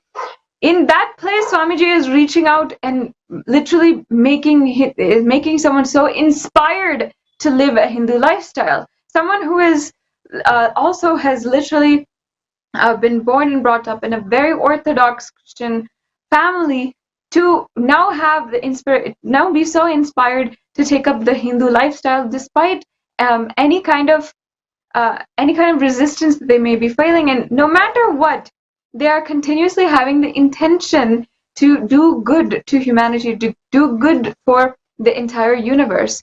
There's no discrimination which happens at all, and but only what Swamiji is doing is inspiring that part of us which is consciousness, and which is continuously empowering each and every one of us in order to stand, in order to contribute to humanity whatever we can. I found it so inspiring to see how from different places, no matter what, all over the world, Swamiji has literally given that lifestyle for all of us. Yes. After listening to Christian, we have one last sharing for today from Mani Rupama from San Jose. And she has been, of course, though born and raised in a Hindu family, been completely, I can say, alien to the concept of a guru and having a guru in her life, and how she was guided through her life of getting introduced to Swamiji, of knowing Swamiji, of attending the Paramashivoham program, and how this whole journey of growing with the guru-disciple relationship, how that whole thing has influenced and transformed her life. And everything else that Ma wants to share about the Paramashivoham program, I'll leave it open to you, Ma. Thank you so much for making time and coming here to share with us. Please go ahead. Thank you, Nithyananda Ma. I am very nervous talking right now. And as I was asked this afternoon if I wanted to come and do this, I was like, I'm so nervous. But then I remembered Swamiji's words. What would Swamiji do? And I said, Swamiji wouldn't even think before going and talking in front of thousands and thousands of people if that meant that it would enrich them. So I said, I have to go and talk about this. And I was chanting the Mahavakya intensely before I came. And every moment I told myself, Om Nithyananda Paramashivoham, I started realizing like I am Paramashiva, so I can do this. And Swamiji is with me, Bhagavan is with me, sitting with me. And I just want to say that, you know, everyone else out here was a seeker. I'm not, you know, I now realize I should have been one, or maybe I was one, but I didn't even know I needed a guru. And honestly, it was my astrologer who looked at my chart and he was like, if you want to manifest things in the, you know, space of relationships, then you need a guru. And I said, what a funny thing to take a guru. You know, you take a guru because you're seeking somebody. And he said, no, you take a guru and it'll all work out fine. And I said, that's a stupid reason to be taking a guru. And my father is an atheist, even though I grew up in India, and my mother is anti-guru. So what Swamiji says, like, most of India is anti-Hindu or anti-guru. And my mother taught me all the rituals, but she is anti-guru. So I had to struggle with this whole idea of how do I take on a guru. So then one day in my dream, Shirdi Sai came and I said, okay, I'm taking on Shirdi Sai as the guru. And my cousin, she lives in San Jose, she started inspiring me because she is a Shirdi Sai devotee. And she said, you know, you need a living guru. And why don't you take up Nithyananda, whose temple, like you danced in? I danced in the inauguration of the 2008 temple in Seattle. So I was like, I don't know if I want to give up Shirdi Sai. I barely got a guru and I really connect with Shirdi Sai. I go to his temple every Thursday. You know, even today I was reading the Mahabharata and I'm wearing yellow because of Shirdi Sai. So I'm like, I don't want to take on another guru. Like it feels like Guru Dro. And I was sitting in, you know, and there was another person I knew in San Diego who was like constantly telling me about Swamiji. And I was like struggling with this. No, I don't want to change my guru. And I didn't even know I needed a guru. So I was struggling. And then I started attending Swamiji's satsangs. I said, you know, when you have blocks, go open up and think about some, you know, doing exactly what your mind is saying, don't do. So I started listening to his satsangs and I started following. He said, get up at Brahma Muhurtam. All of December, I got up at Brahma Muhurtam. I was like, oh, he's not my guru, but I'm doing exactly what he's saying. And then, you know, slowly I kept saying, I'm doing exactly what he's saying. And why am I saying he's not my guru? So when my cousin said, take up Paramashivoham too, I said, no, I'm not doing this. You know, I can't do Guru Droh. Shirdi Sai is my guru. And she said, I have both gurus. Just believe in it. So I kept resisting. I didn't join until season 4. And then even one day before the season, I wrote down a list of pros and cons because my logical mind likes to do a Monte Carlo simulation before every decision and decision trees before every decision in life. So I wrote down lots of cons. I said, you know, I don't connect with him the way others do, whoever these others were in my mind. I don't, you know if I can get up on time. Will I wake up at 5 and do this at 5:30? And then in the pros, I had like, okay, I'll learn power manifestation. I'll complete with my patterns. And, you know, I'll learn more about Hinduism, more than what my mother had taught me. And then as I went through this, every single day I was completing so much. The first day the orange wouldn't move. And one participant was like, you have too much SDHT, just get over it, ma. And slowly the orange moves. Now I have to hold on to the orange consciously because if I look at it with my third eye, it just falls off. So I'm like, wow, I've completed. I still haven't told my parents, but I went back to them and said, I'm doing the spiritual process and I'm supposed to complete with you. And they both were so open. Swamiji made it so easy. My father even said this incompletion pattern I had with him. He was like, I regret that so much. I didn't know it was hurting you all these years. It was so beautiful, just connecting with my brother, sister again. I want to introduce them and tell them this is what it is, but, you know, I was still struggling. And just the completion, you realize as you complete and every chakra opens up, how the power manifestation happens. Like first you're seeing one letter and then you're seeing complete letters and your mind doubts whether it's seeing the right thing. And you're like, they couldn't be showing you a monkey and then they're showing you a monkey. It was just very, very inspiring. I also want to say I was doing body scanning one day and I kept one small Shirdi Sai that I got from Shirdi because when they said do the Nithyananda Sabha, I couldn't let go my guru. So I went and kept his also next to Swamiji's, you know, book that I had. I didn't have an Atma Murti. And I was doing power manifestation. I was supposed to body scan for somebody, and Shirdi Sai appears on my right eye. Swamiji appears on my left eye. My eyes are closed, and then both merge in the third eye, telling me that both are one and the same. And that day I was like, Swamiji, you are the incarnation of Shirdi Sai for me. And so since that day, I was like, I proudly call you my guru. It was just such a connection. And I mean, for me, the best part were like the Samskara Dahana Kriya. I thought I don't cry in public. I'm just so cool. I don't need a guru, of course.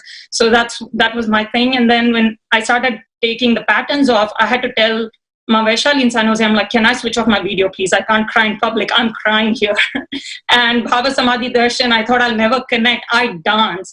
And I think most of all that is happening because I was judging others because I wasn't accepting myself. As Swamiji is teaching me to accept myself, the judgment of what someone should be doing in front of the camera has just gone away. And so if he's playing music, I'm like dancing here, and I'm in a trance when I see Swamiji. So it's just so beautiful.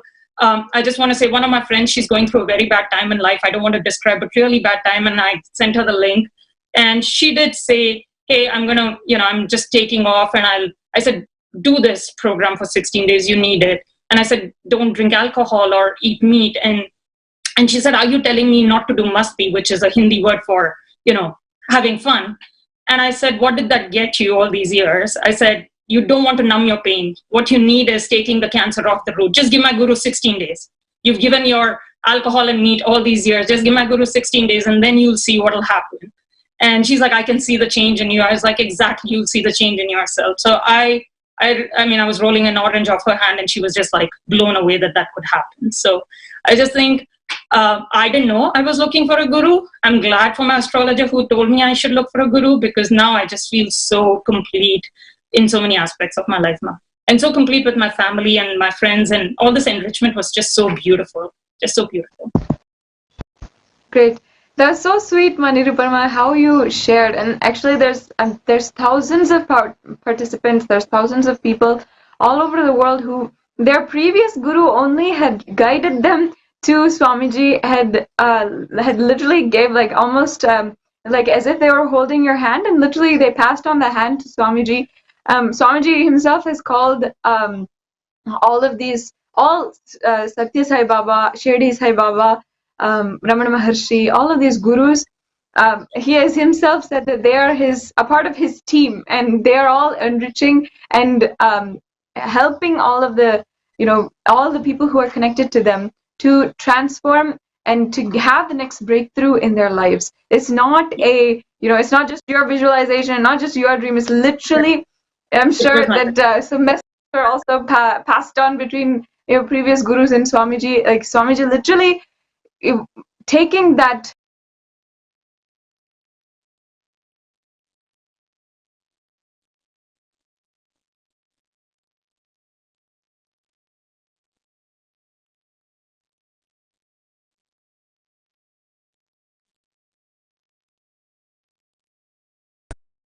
Paramashivoham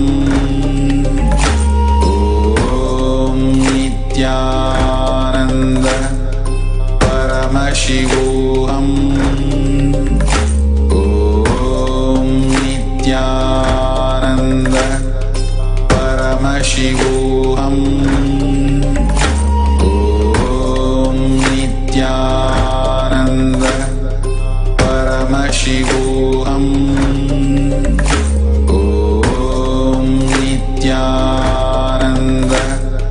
Paramashivoham Om Nithyananda Paramashivoham Om Nithyananda Paramashivoham Om Nithyananda Paramashivoham Om Nithyananda Paramashivoham Om Nithyananda Paramashivoham Om Nithyananda Paramashivoham